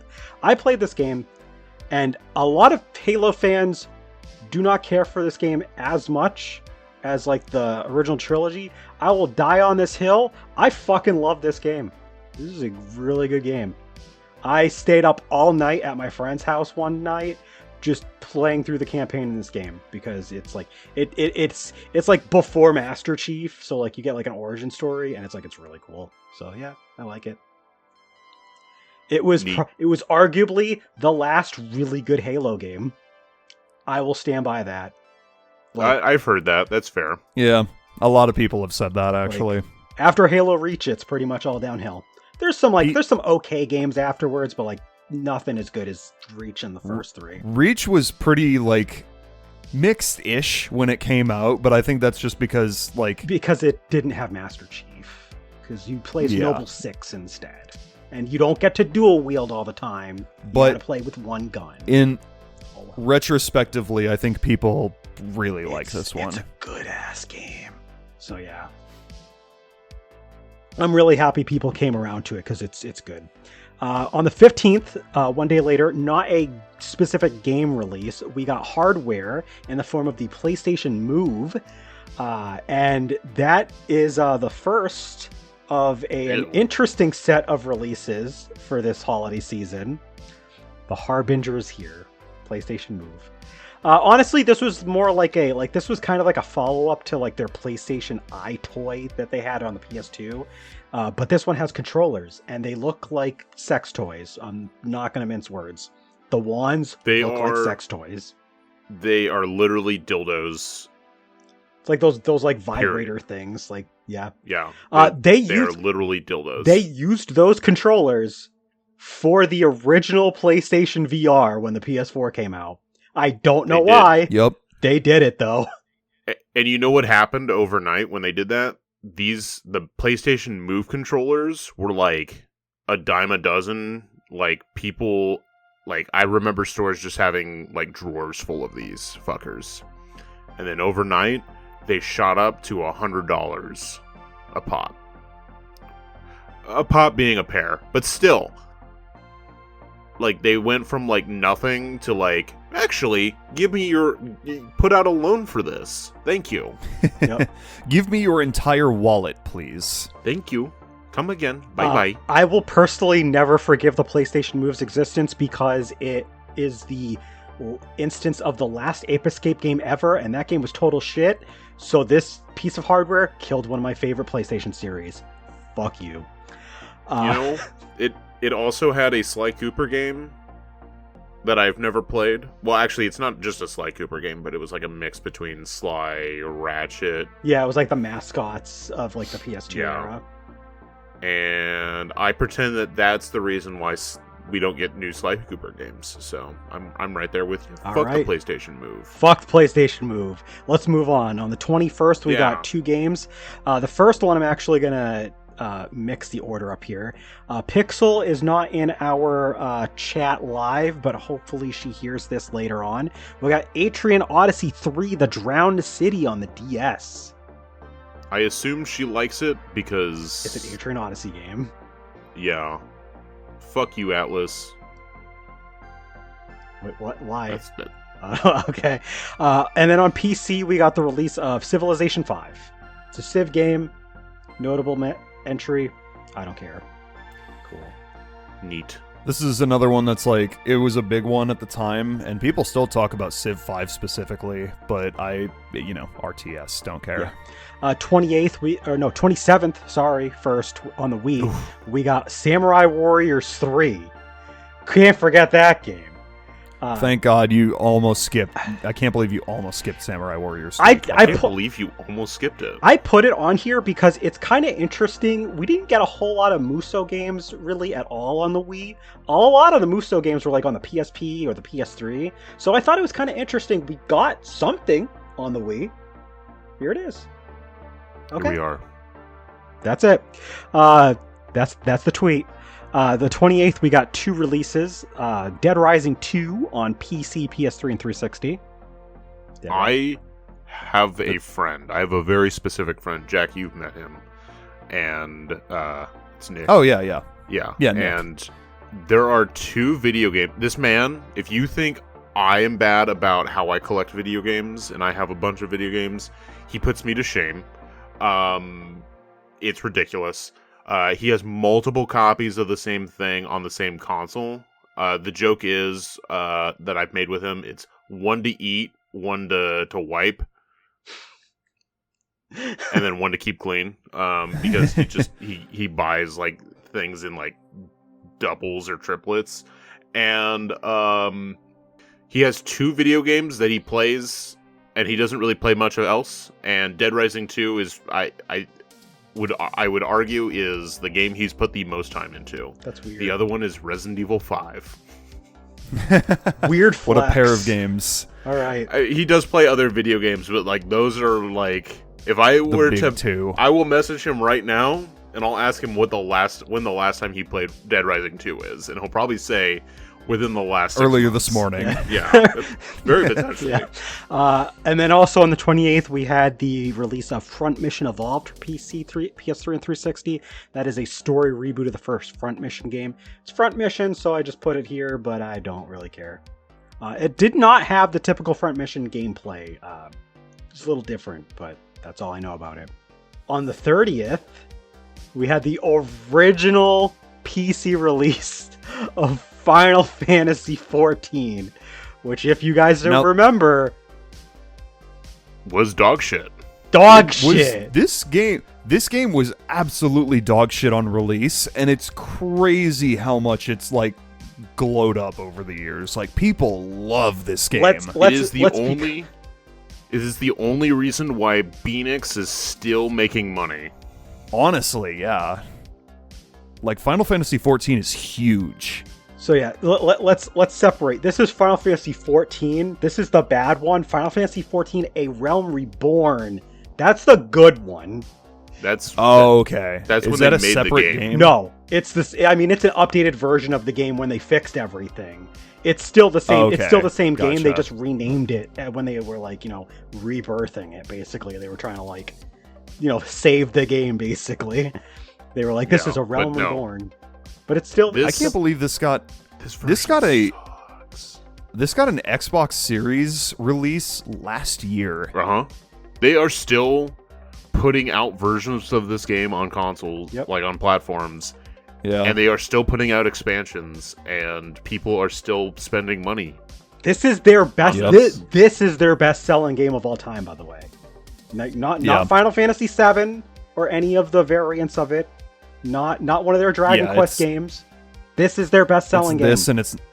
It's this, and it's not even close. From what I know, from what I remember. This game probably killed World of Warcraft when it was re-released as a Realm Reborn. Obviously, like people don't play don't talk about World of Warcraft anymore that much. When people talk about MMOs, they're like, "Hey, you play Final Fantasy XIV?" It's weird. This was the original version of this game. Yeah. Once people started like talking about Final Fantasy XIV and like actively playing it, I'm like, wait, people like that game? I thought it was dog shit. Because it originally was. No. In fact, I remember when... Yeah. I don't know how bad the PC original release, which is this entry that we're talking about here, was, but I remember when they released that original version on consoles, it ran so bad that they it was, I don't say this lightly, for some people it was unplayable. It was that bad. So... cool. All right, let's go to October, because this is the biggest month. 18 games to talk about. On the 4th, we got 3 games, and I'm gonna get the one that isn't really as important out of the way first. There was Final Fantasy: The 4 Heroes of Light on DS, which is a game that would go on to inspire the Bravely Default games. So cool. I played a little bit of it. I don't know if I'm gonna like it all that much, but it's okay. Is it worse than the games that come out after it? Is it worse than Bravely Default? Yeah, I would say so. Damn. I mean, I like Bravely Default, so I'm glad that this I'm glad this game exists for the sole purpose of Bravely Default existing afterwards. Yeah. Also on the DS, we got Pokemon Ranger Guardian Signs. That is the last Pokemon Ranger game. Oof, let's never talk about that. And then also on DSiWare, probably the one that matters the most to the most people in this group, we got Shantae Risky's Revenge. I haven't played Shantae Risky's Revenge, baby. This is the DSiWare game. I don't give a shit about anything else that was put out on DSiWare. This is it. This is the game. I mean, you're kind of right. Not to say that there aren't other DSiWare games, but a lot of those were also games that were just on WiiWare and more prominently on WiiWare. Just like a game that wasn't worth mentioning. Yeah. But there are a couple other ones that I do like. But this one I have not played in any version. I want to play it. I own it. It's really good. It's just kind of short. Yeah. But it's a DS. Yeah, this one was a DSiWare game, so what do you expect? WayForward was truly playing the long con by releasing nothing but shovelware for 8 years just so that they could fund Shantae Risky's Revenge, and then this was the game that brought Shantae back. Literally, it's the second Shantae game, so in a very literal sense, yes, Shantae is back, but it got a lot of people to pay attention to the franchise for because they have hey, look, here's a cool 2D platformer / Metroidvania on the DSiWare, and it's this is probably the first of WayForward's games before they got to have their own little renaissance too, because not too long after this we would get Mighty Switch Force when the 3DS was out, so they started just putting out a lot of decent unique IP from themselves, so thank you Shantae Risky's Revenge for being a game on DSiWare. On the 5th, the next day, we got on PS3 360 the release of Castlevania Lords of Shadow. I don't care, but it is a Castlevania game that I remember having some notoriety. Yeah. People don't hate this. People have a generally positive opinion of it. Yep. On the 7th, a couple days later, on the DS, we had Kingdom Hearts Recoded, which is a remake compilation of the episodic mobile phone game Coded. It is the most easily skippable Kingdom Hearts game. There you go. Gameplay-wise, pretty solid. Story-wise, largely irrelevant. If you don't touch this game, you miss nothing. And that's saying something for Kingdom Hearts. Yeah. So, yeah. On the 11th, though, something that Landon was alluding to earlier. It was first released on WiiWare on this date, and then we would get staggered releases on other platforms. iOS actually came out before this, but I didn't want to count iOS, so I didn't. We got Sonic the Hedgehog 4, Episode 1. Hell yeah, let's go. Hell yeah, brother. Best Sonic game to come out this year. Second best. I hate this game. Sonic Oh, yes. I hate this game for ruining my Sonic marathon. True. Fuck Sonic 4 Episode 1. Yep. All my homies hate Sonic 4 Episode 1. Yeah, it definitely was meant as an iOS game that they just slapped a release for the rest of the consoles on afterwards. Like, it controls like a mobile phone game. It looks like a mobile phone game. It is a mobile phone game. It is, exactly. Yeah, we could do with never having to experience for episode 1 ever again. Moving on. On the 12th, we got the release of Medal of Honor on PC, PS3, 360, the new Medal of Honor game, just named Medal of Honor. I missed this game originally. Because, Landon wow, another shooter. But the reason why I decided to add it because of its notoriety was because it had a controversy when it came out, because you could play as the Taliban. That's honestly funny as fuck. Now, is that any worse than playing as, like, Russians in the Cold War or playing as Nazis in World War II? I was going to say, you play as fucking terrorists in Counter-Strike. Like, you literally, everyone plays at least one round as the terrorists in Counter-Strike when you do a regular match. But there were people that apparently thought that this was crossing a line. So, pussies. Here it is.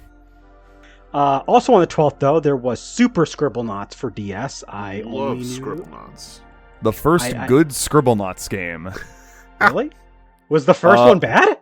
It wasn't bad, but like it had the Phantom Hourglass and Spirit Tracks issue where literally the entire controls are touchscreen, whereas this game actually you can control the character with the D-pad and use the touchscreen for like other shit. So, in my opinion, that was like the big thing that was holding back the original Scribblenauts for me, and I enjoyed this one a lot more because of that addition. It's a very minor thing, but it improved the game a lot. All right. On the 17th, we had the release of Kirby's Epic Yarn on the Wii.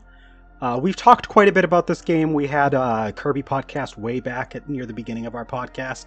So if you want to hear more extended thoughts on the game, you can go listen to that. But I love this game. This is one of my favorite Kirby games, even though it wasn't originally meant to be a Kirby game. But I'm happy it is. Yeah, I love it. Anything else to add, Landon or Jack, real quick? Kirby. K for Kirby. K for Kirby, baby. K for Kirby. Go listen to that podcast. On the 19th, we got a few games. We got 3 games, actually. The release of Dragon Ball Z Tenkaichi Tag Team on PSP. Yeah, pretty good Dragon Ball Z game. Nice to have a Dragon Ball Z fighter on PSP. There was also Naruto Shippuden Ultimate Ninja Storm 2 for PS3 and 360, so okay, sure. Wow. But there was also on PC, PS3, and 360 Fallout New Vegas. Wow. Hell yeah. That's a smash for me. I've played... You can double smash because the next one's also for you too. True. Very true. Yeah, Fallout New Vegas, I've played through the game. I mean, there's multiple different paths and different endings you can get, but I have played through the game like a good handful of times and have sunk probably somewhere around 200 hours into it. Al wants to know when you're going to stream New Vegas.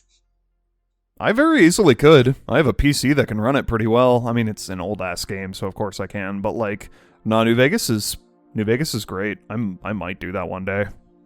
All right, and on the 20th, the very next day, also, Xbox Live Arcade, we had Super Meat Boy, another one of like the biggest games to be exclusive to like online services for consoles like that. Yeah. Big game, XBLA was like on something pretty good with Limbo and Super Meat Boy in the same year. See, Super Meat Boy has the release date that Limbo should have had. Yeah, true. October 20th. But no, Super Meat Boy rules. It's hard as fuck, and I think to this day I still have not completed the game because I haven't gone back to it in forever, mind you. And honestly, the reason why I haven't gone back to it in so long is because they changed the soundtrack due to like a dispute with the composer of the original soundtrack, and I do not like the new soundtrack nearly as much. All right. Which is unfortunate. Yeah. But yeah, Super Meat Boy. On the 25th, we had on WiiWare for Landon, we got Bit Trip Fate. This is a good one. I like this one because it's...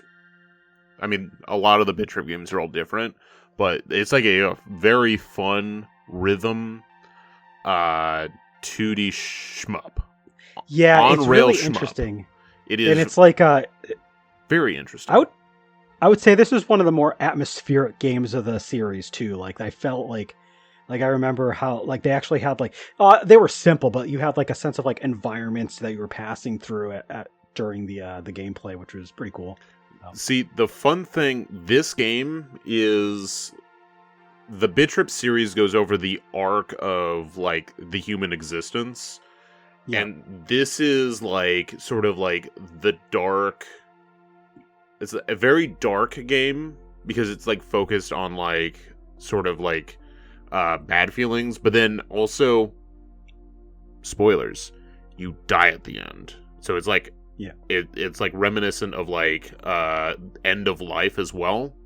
And so it's like I like it a lot. It's really cool. Like I said, really, really fun. I like this more than Runner. Yeah. But what do I know? There you go. On the 26th of October, closing out the month, we got 4 releases. First, we got on the 360, there was Fable 3. Back when people cared about Fable. There you go. The end. Wow, Fable. We've made it to the end of the plateau, folks. This is it. It's all downhill from here. Let's watch. Yep. On PS3, 360, Wii, and DS, we got Rock Band 3 Wait, on this day. Didn't you already mention Rock Band at the earlier? Yeah, Green Day Rock Band, yeah. Green Day Rock Why Band. why are we putting out multiple rock bands in one year? Landon, I don't know. Ask the people that made the games. I don't know.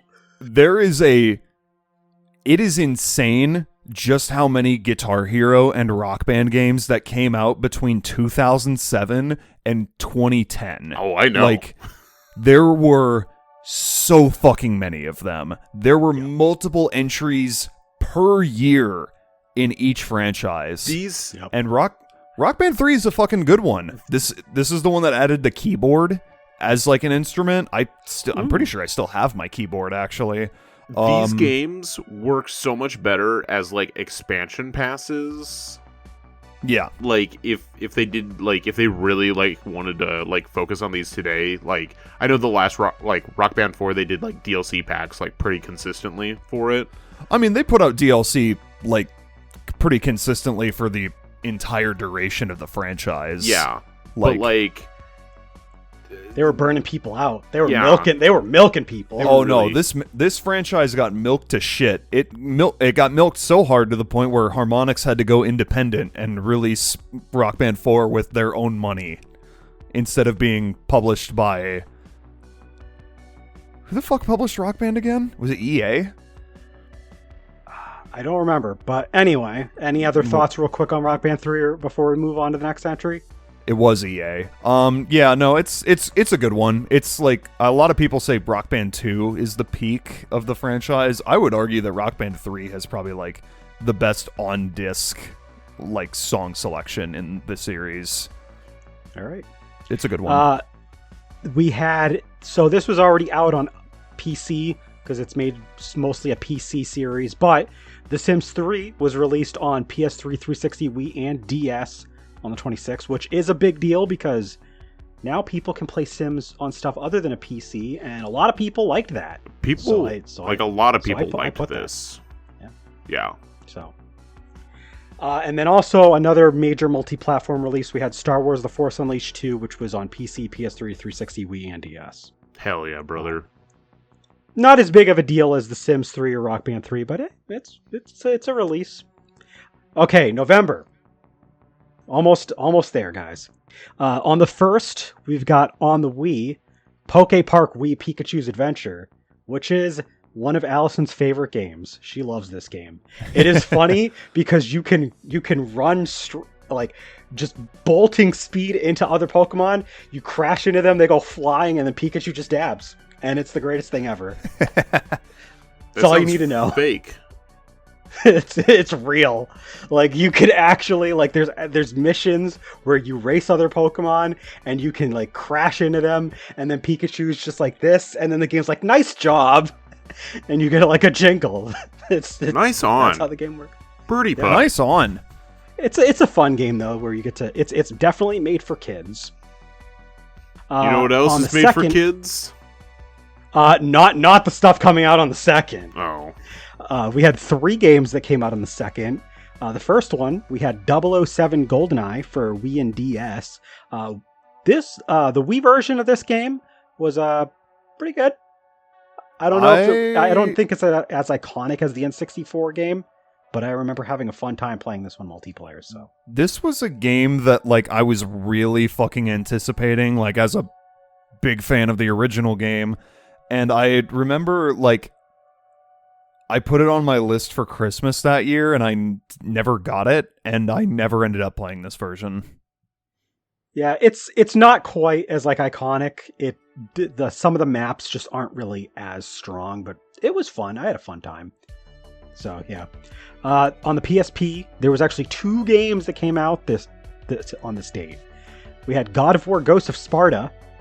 So if you wanted another God of War game, there you go.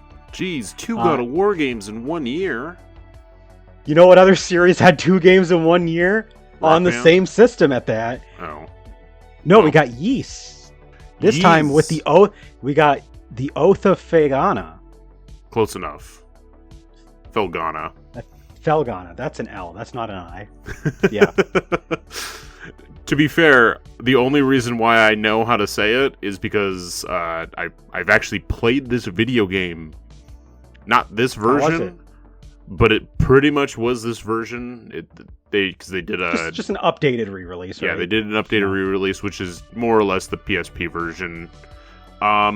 This game fucking rules. It is super short, but it is a lot of fun. The story's pretty solid.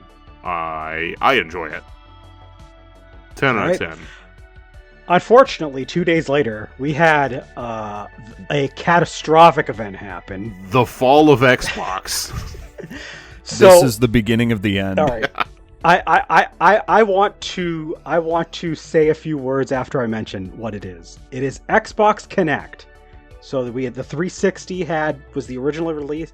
We had the original release of the Xbox Connect, and there was a lot of launch games that were because they really promoted this thing. There's other games besides what I'm mentioning here, but there was Dance Evolution, Connect Adventures, Connect Joyride, Connect Sports, Connectables, Motion Sports, and Sonic Freeriders.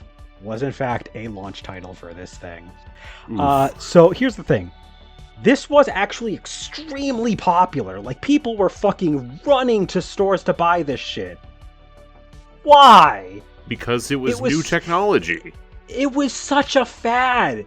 It died by by the time the Xbox One was coming out and they wanted to continue to push this thing, people were done with it. It lasted barely a few years.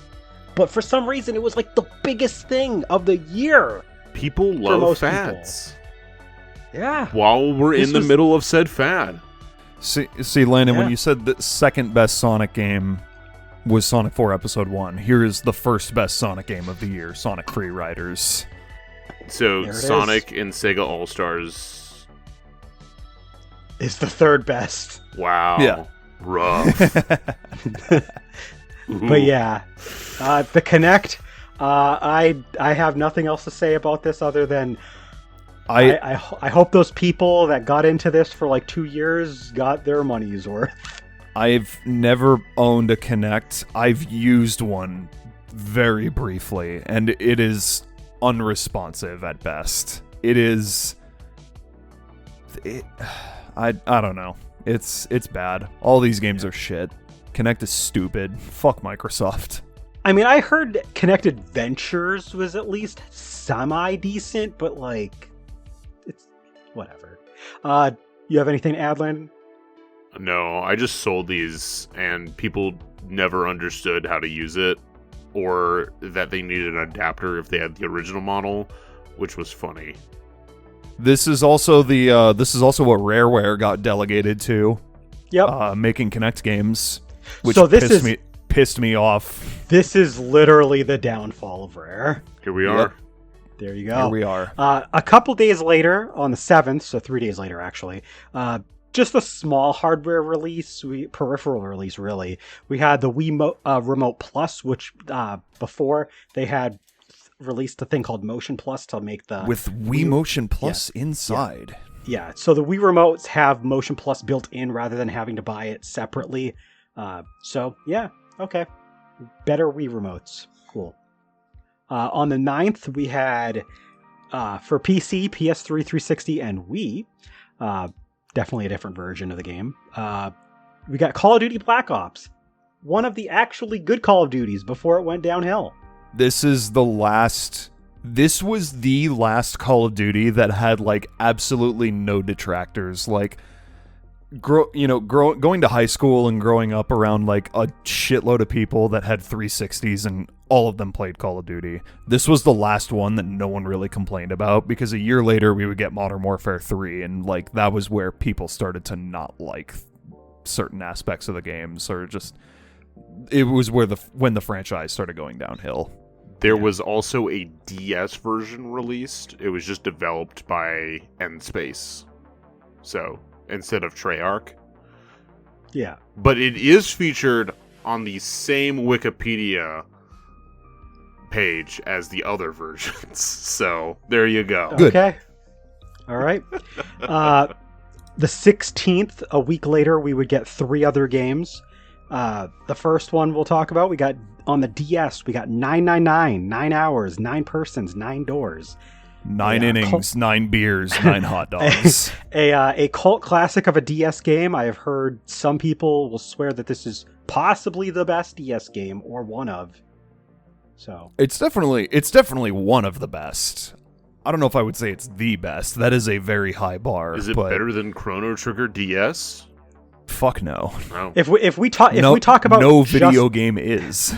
If we talk about games that are like just new games for the DS, it's up there for sure. Like, this is a fucking fantastic game. Like, escape the room puzzle challenges combined with, like, choose your own path, like, murder mystery story that has a crazy amount of endings. It's really fucking good.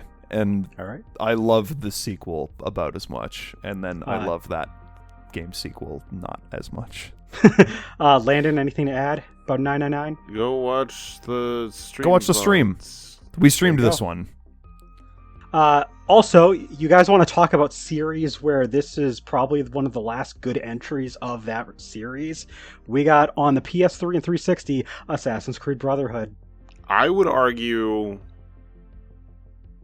technically 4 was probably the last good entry. I mean, I will say, like, from people that I know that were into Assassin's Creed, like, they'll say that there's a couple other ones after that were good, but, like, this is like the last, like, I've heard nothing but good things about this game. And then I would also argue, is there actually any good Assassin's Creed games? This one. Probably the only one. I actually have played it, and what I played was pretty cool. The only Assassin's Creed I've ever played is the first one, and I got sick of how, like, that game is just parry to win. You just parry every single person. Like, that is not how Brotherhood plays, thank God. Yeah, no, the combat in the first Assassin's Creed is ass. And they definitely fixed it. I've heard they fixed it with Assassin's Creed 2 when they went into the Ezio trilogy, which, good that you never played the first one. Oh, yeah. But, no, I've heard good things about Brotherhood. I played Brotherhood. I thought it was pretty good from what I played. So, just like Call of Duty, it's mostly downhill from here. But on the 16th as well, we did get Wii and DS versions of the worst Sonic game this year, Sonic Colors. Ooh. Yep. Man, really milking the franchise. Yeah, there was a lot of Sonic games this year. Man, it's crazy Holy how this game killed my dog and burned my house down. This game sucks. This game really, it broke up my parents' marriage and killed, someone. Somebody somewhere. Killed Yeah, someone. no. If you go online, like these are the claims that people are making about this game apparently being like bad. I like Sonic Colors a lot. It's not perfect, but it's really fun. I remember Sonic I got Colors this is game- great. Sonic I Colors remember- is People. So I was in a really bad place mentally for most of this year, so I did not know a lot about any of the games that came out this year besides Pokemon. I remember that I got one gift the Christmas of this year, and it was this game, and I was almost so happy I could cry. I locked myself in my room and I played this game for like a week straight, and I 100%ed it. I love this game. So yeah, 10 out of 10 game.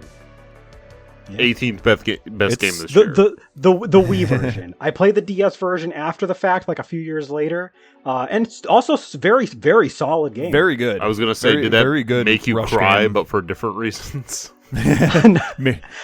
Dimps. Not as much as Sonic Advance 2. That game made me cry in frustration Fair. because of all the fucking bottomless pits I could not see coming when I was 12 years old. But yeah, Sonic Colors. Anything to add, Landon This game or Jack? is good. Either version. It's both versions. They're very different games, gameplay wise, but both versions are great games. Yeah. For sure. We've talked a lot about Sonic Colors. Yeah. On the 17th, the next day, there was on Xbox Live Arcade the release of Pac-Man Championship Edition DX, which was a follow-up to the original Pac-Man Championship Edition, which was also XBLA. It did get released on PS3 later in the month, but this was the first release, so yeah. I have not played this one, but I've heard this is like one of the most definitive Pac-Man games. It's I have really heard- good. That's why I put this on here, because I was like, I remember a lot of people talking about this game. I've played arcade versions of this version of the game, and it's phenomenal. It really is. So- Like, it's a great Pac-Man. Yeah. On the 21st on the Wii, we got Donkey Kong Country Returns. Just another killer Once again, killer Wii title. The Wii just hitting it out of the park. I wonder Absolutely. what could ruin it. Let's watch. Later in the month, yeah. Donkey Kong Country Returns, I feel like gets kind of overshadowed because of Tropical Freeze, and Tropical Freeze I think is overall the better game of the two, but Returns is a great game, and this was like, it's challenging. This game is hard. We did not get a legit Donkey Kong game before Returns that wasn't some weird gimmick attached to it. Yeah. For a very long time before. This was the first 2D, literally the first 2D Donkey Kong game since 3, Dixie's Double Trouble. And I'm pretty sure it was the first console Donkey Kong game, not including Barrel Blast, but the first main series console Donkey Kong game since Jungle Beat, which was 6 or 7 years before this. Yeah. So. And again, that one had that gimmick where you play with the bongos. Yeah. So this was the first. Yeah. I've heard good things about this game. It's a great game. But yeah. World 4 gave me nightmares. World 4 is the world that is primarily minecart levels. Ooh. Oh it's yeah, very hard. I've seen things of that one. Anything to add, Landon, on Donkey Kong Country Returns? Nah. No. Okay. Pass. On the 23rd on the PS3 and 360, we got the release of Splatterhouse.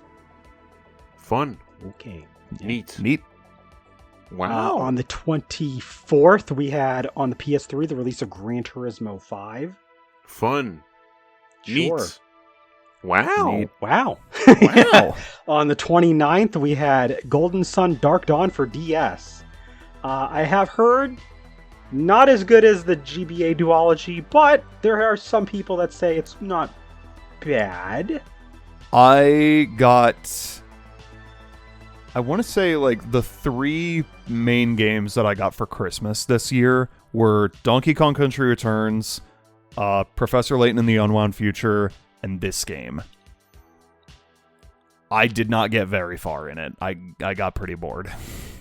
Imagine this being someone's first Golden Sun. And how it was my first Golden Sun. That would be so unfortunate. And especially if they completed the game. Imagine that person. I did not. Fucked up that person would be. That is a fucked up person for sure. Are you are you alluding to a certain person? Yes. He's me. Oh, I'm a fucked up kind of person. How'd you feel about the game, though? Let's not talk about that, and instead let's talk about. I got an update from Nick. About 9 days ago is the last time he played Dead Rising 2, and he asked me, "Are you trying to play?" Yo, shout out to your friend Nick playing Dead Rising 2 less than 2 weeks ago. That's so funny. That man, any chance he gets, he will play Dead Rising 2 or Resident Evil 5. Hey, I have to tell him no. I'm not trying to play Dead Rising 2. I respect him for that. I respect him as well. On the 30th of November to close out the month, remember when we were talking about, the Wii and all these highlights of games?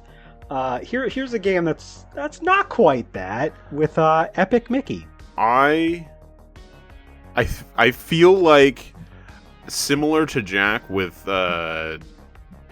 Metroid Other M, this is a game that I was really, really, really looking forward to. A lot of people. And then it came out. And I played it for a while, and I was like, this is okay. But it's definitely missing something. And this is a game that, depending on who you ask, it is either like God's gift to video games, like one of the best games ever made, or it's just okay. It's definitely like I knew a kid when I was in high school. I knew a kid who would swear up and down that this was like the greatest video game ever made. He was also a fan of Kingdom Hearts. So if that tells does you not anything. surprise me. Was the child you were talking about Warren Spector? No. Okay. He's like the only person I know that swears this game is amazing. Was he the guy that reviewed it for? What was that? No, Warren Spector was the director for the game. Yeah. Oh, yeah. That's right. No, who am I thinking of? The guy G4 X-Play gave this game a perfect score, and not only that, named it their game of the year. That's weird. Yeah. Good for them, I guess. So we got in December. There's only this is so December's usually already a quiet month. December this year was barren. I had to squeeze a couple entries out for this to have anything. The first one on the 6th, WiiWare, which was the one thing that I was definitely going to add in here, was the release of Fluidity. I like this game. I actually really like this game. So if he hadn't put anything on this, I would have been like, "What the fuck, asshole." No, I remember you talking about Fluidity, and I remember you enjoying it. So but I was like, that is a release for December. Yeah, it was. This one's good. I don't think you can play it on anything anymore. I know it was released on the 3DS, but I think it's dead now, which sucks because I would say go play it. It's like a water physics puzzle game. It's really cool. So, and then on the 12th, I added this in purely for having something else in December to talk about. There was the release of Super Mario All-Stars on the Wii. So it was a re-release of the SNES title to celebrate the 25th anniversary of Super Mario. And yeah, it's Super Mario All-Stars with they have some extra stuff basically to go with it. So this is not the only collection that came out in 2010. I could have also added Mega Man Zero collection, but Capcom collections are a dime a dozen. You can go take a poop and there's a Capcom collection in your toilet now. Not saying that the games on the collection are bad. It's just like they just pass gas and there's a new Capcom collection. But Nintendo almost never does this sort of thing. So I was like, it's 25th anniversary of Mario. I guess we can talk about it. I would like to update my comment. The 3DS Fluidity game is actually a sequel. So this one was... So you literally can't play the original Fluidity anymore. And you also cannot play that game either, because it was a 3DS eShop title, so... Cool. But yeah. Super Mario All-Stars for Wii. I mean, if you played the SNES original, you played this game. Cool. It's a cool package. Yeah. It's a nice package to have. I really wish they would do, something like this again. Maybe add, I don't know, a game that came out this exact year into said collection, but oh well. Oh well. Maybe you just release a collection of a few critically acclaimed games in your franchise and then don't allow people to buy it after a certain period. Oh, I don't care about that. They should add FOMO and scarcity to it so they can increase sales. For sure, but they should not release one key title. Yeah. That's what they should do. Yeah. Anyway, Jack. All right. Jack, how would you rate 2010? Yeah, how would you rate 2010? 2010 out of 10. Ooh. Ooh. I don't know. This is a solid year for sure. Back in the GameSpot days, because this was probably the year I was most active on GameSpot. Well, this and 2011, but I was... When I did my top 10 games of the year for my fucking GameSpot blog back in the day, I had no trouble coming up with 10 games. There was plenty that came out this year to choose from, and there's this is a great year for sure. Yeah. Like a lot of solid titles regardless of system. No matter what system you're playing on, there's a good chunk of games for you to play. Unless you're still just playing PS2, I guess, but at that point that's on you for not upgrading. It's like the PS2 has already been out for 10 years. Move on. Yeah. Me with my 11-year-old PS4. Maybe I'll upgrade. I don't know. Yeah. At least that still gets games. Yeah, true. So. Anything else to add about 2010 as a whole? Yeah. No, not really. All right. Mario Galaxy 2, Game of the Year. I will say, when I was going through 2010, I did not expect this much to be worth talking about. I was like, I know that there's good games. The Wii had a good year. There was some other games that came out. I was like, I'm probably gonna see and then I was going through, and I was like, oh my god, this year was incredible, and I had no fucking idea. Wow, just there's so much, and it doesn't, like Jack said, it doesn't matter which system you own. There's good games on everything. This was one of the best years in that I could see, and it was definitely an incredible year for all of the platforms in question. Yeah. Cool. Yeah, I was gonna say I don't think any console had I don't think any console had a really bad year. I think DS was a slight bit underwhelming just because this is the last full year of the DS before the 3DS came out. It was a good, kind of understandable. Year. It was a good There's final still some year. I mean, you still got fucking Professor Layton and Ace Attorney this year, so and 999, shit, and there's Pokemon still Heart good games. Gold. Yeah, I mean, there's still games to play on the DS that came out this year. Dragon it's just Quest 9. Comparatively, 9, yeah. It's compared to the other systems that came out this year, maybe not quite as strong, but still good. Still good for sure. So, yeah. Landon, how do you feel about 2010? I think going into this, I would have said 2010 was probably not a great year.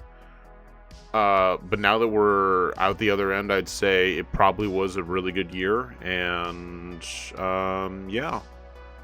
I mean, Xbox Live Arcade had another really solid. This wasn't their like first year of like these like super notable games, but a lot of these like have really, I would say, stood the test of time. From Xbox Live Arcade, WiiWare did really well. So you've got, and then PSN. So you have like the digital platforms having a bunch of indies that really did super well. You have a really solid version of the Xbox coming out this year. So like there was a lot of good stuff, and then like the Kinect came out. Yeah, and the Kinect. So 2010 is definitely a year defined by incredible highs, but also some pretty embarrassing lows, to be honest. Yeah, especially in retrospect, like 2010 is one of the most swingy years I've probably seen going back through, and we've reviewed 2010, 2011. I think we might have skipped. I don't know if we did 2012. We definitely did 2013 all the way up till today. So like this is a wild year. I would say the only thing about some of our past ones is we didn't do like this format. We were just like, what did we play this year, and just doing like a quick like top 5, top 10. So I think some of those are still worth revisiting at some point, but into this format. But yeah, it's a good year. I would say Super Mario Galaxy 2 is up there. Pokemon is another one that's up there. Obviously, I'm obligated to say good things about Arc Rise Fantasia and Racketeer and Item Shop's Tale. Contractually obligated. I'm contractually obligated, and I was the one who wrote the contract. Go figure. But there's even like games that I've played as recent as this year in like Ys Oath of Felghana and Professor Layton and the Unwound Future, and I'm like, yeah, solid fucking shit. So yeah, good Dragon year. Quest 9 Sentinels of the Starry Skies again. That's, you just recently played that, and then obviously, if I were to ask Nick, Dead Rising 2, baby. 2010. What's your thoughts? You'd probably say one of the best years ever. So there we go. Shout out to Tatsunoko versus Capcom, though. Play a good versus game, you cowards. Stop talking about Marvel versus Capcom. You don't know shit. All right, I'm out. It's been a very long podcast because we had a lot of stuff to talk about. So we're closing it up here. I'm cool with that. Okay. Did you want to share anything, Landon? We took the girls overnight camping. How did that go? Everything. We realized two things. One, it doesn't really matter. Well, I realize this, I think. It doesn't really matter where you are when you have 2 6-month-year-olds that are teething.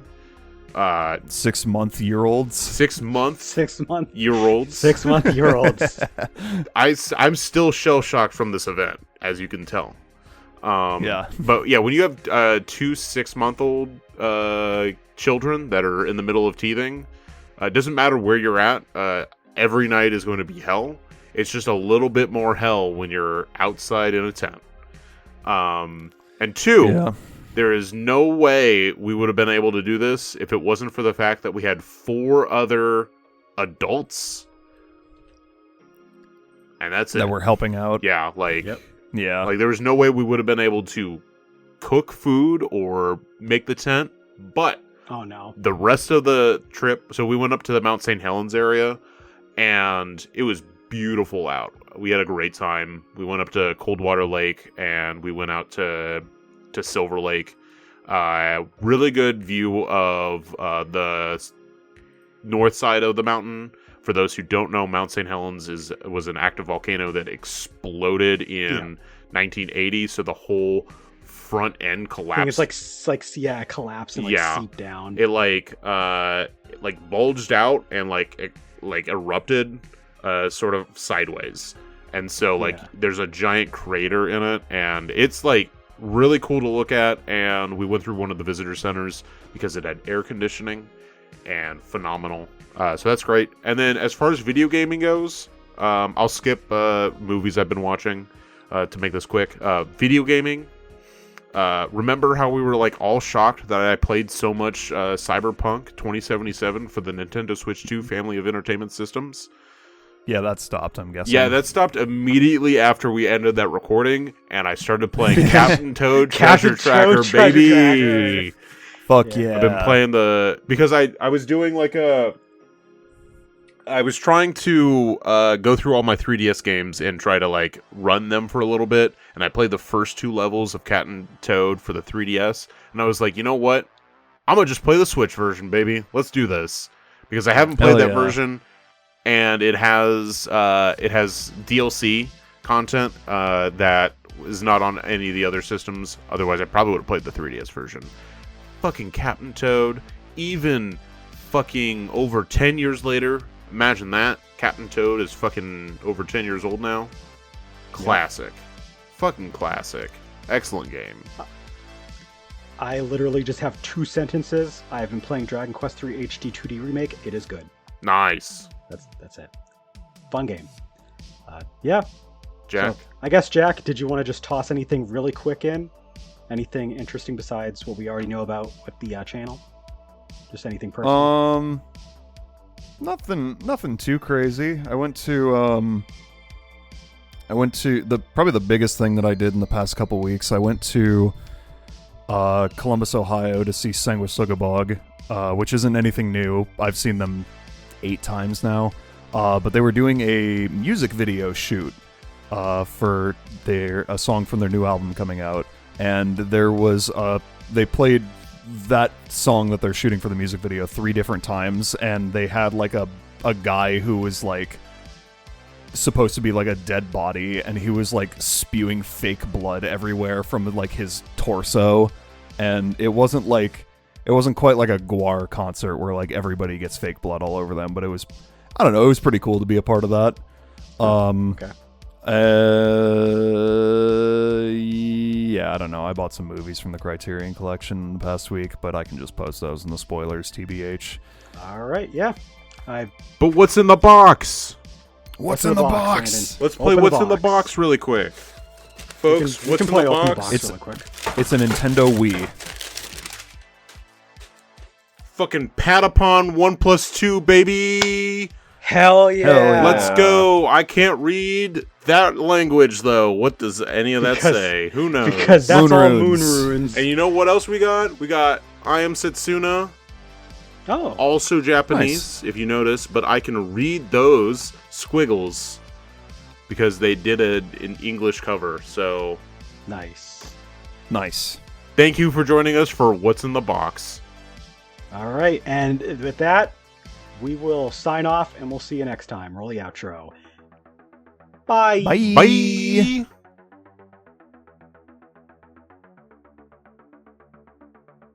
Thank you for listening to the Gaming Stooges Talks podcast. If you enjoyed us, consider subscribing to our podcast RSS feed, or follow us on youtube.com/gamingstooges and twitch.tv/gamingstooges for more gaming content.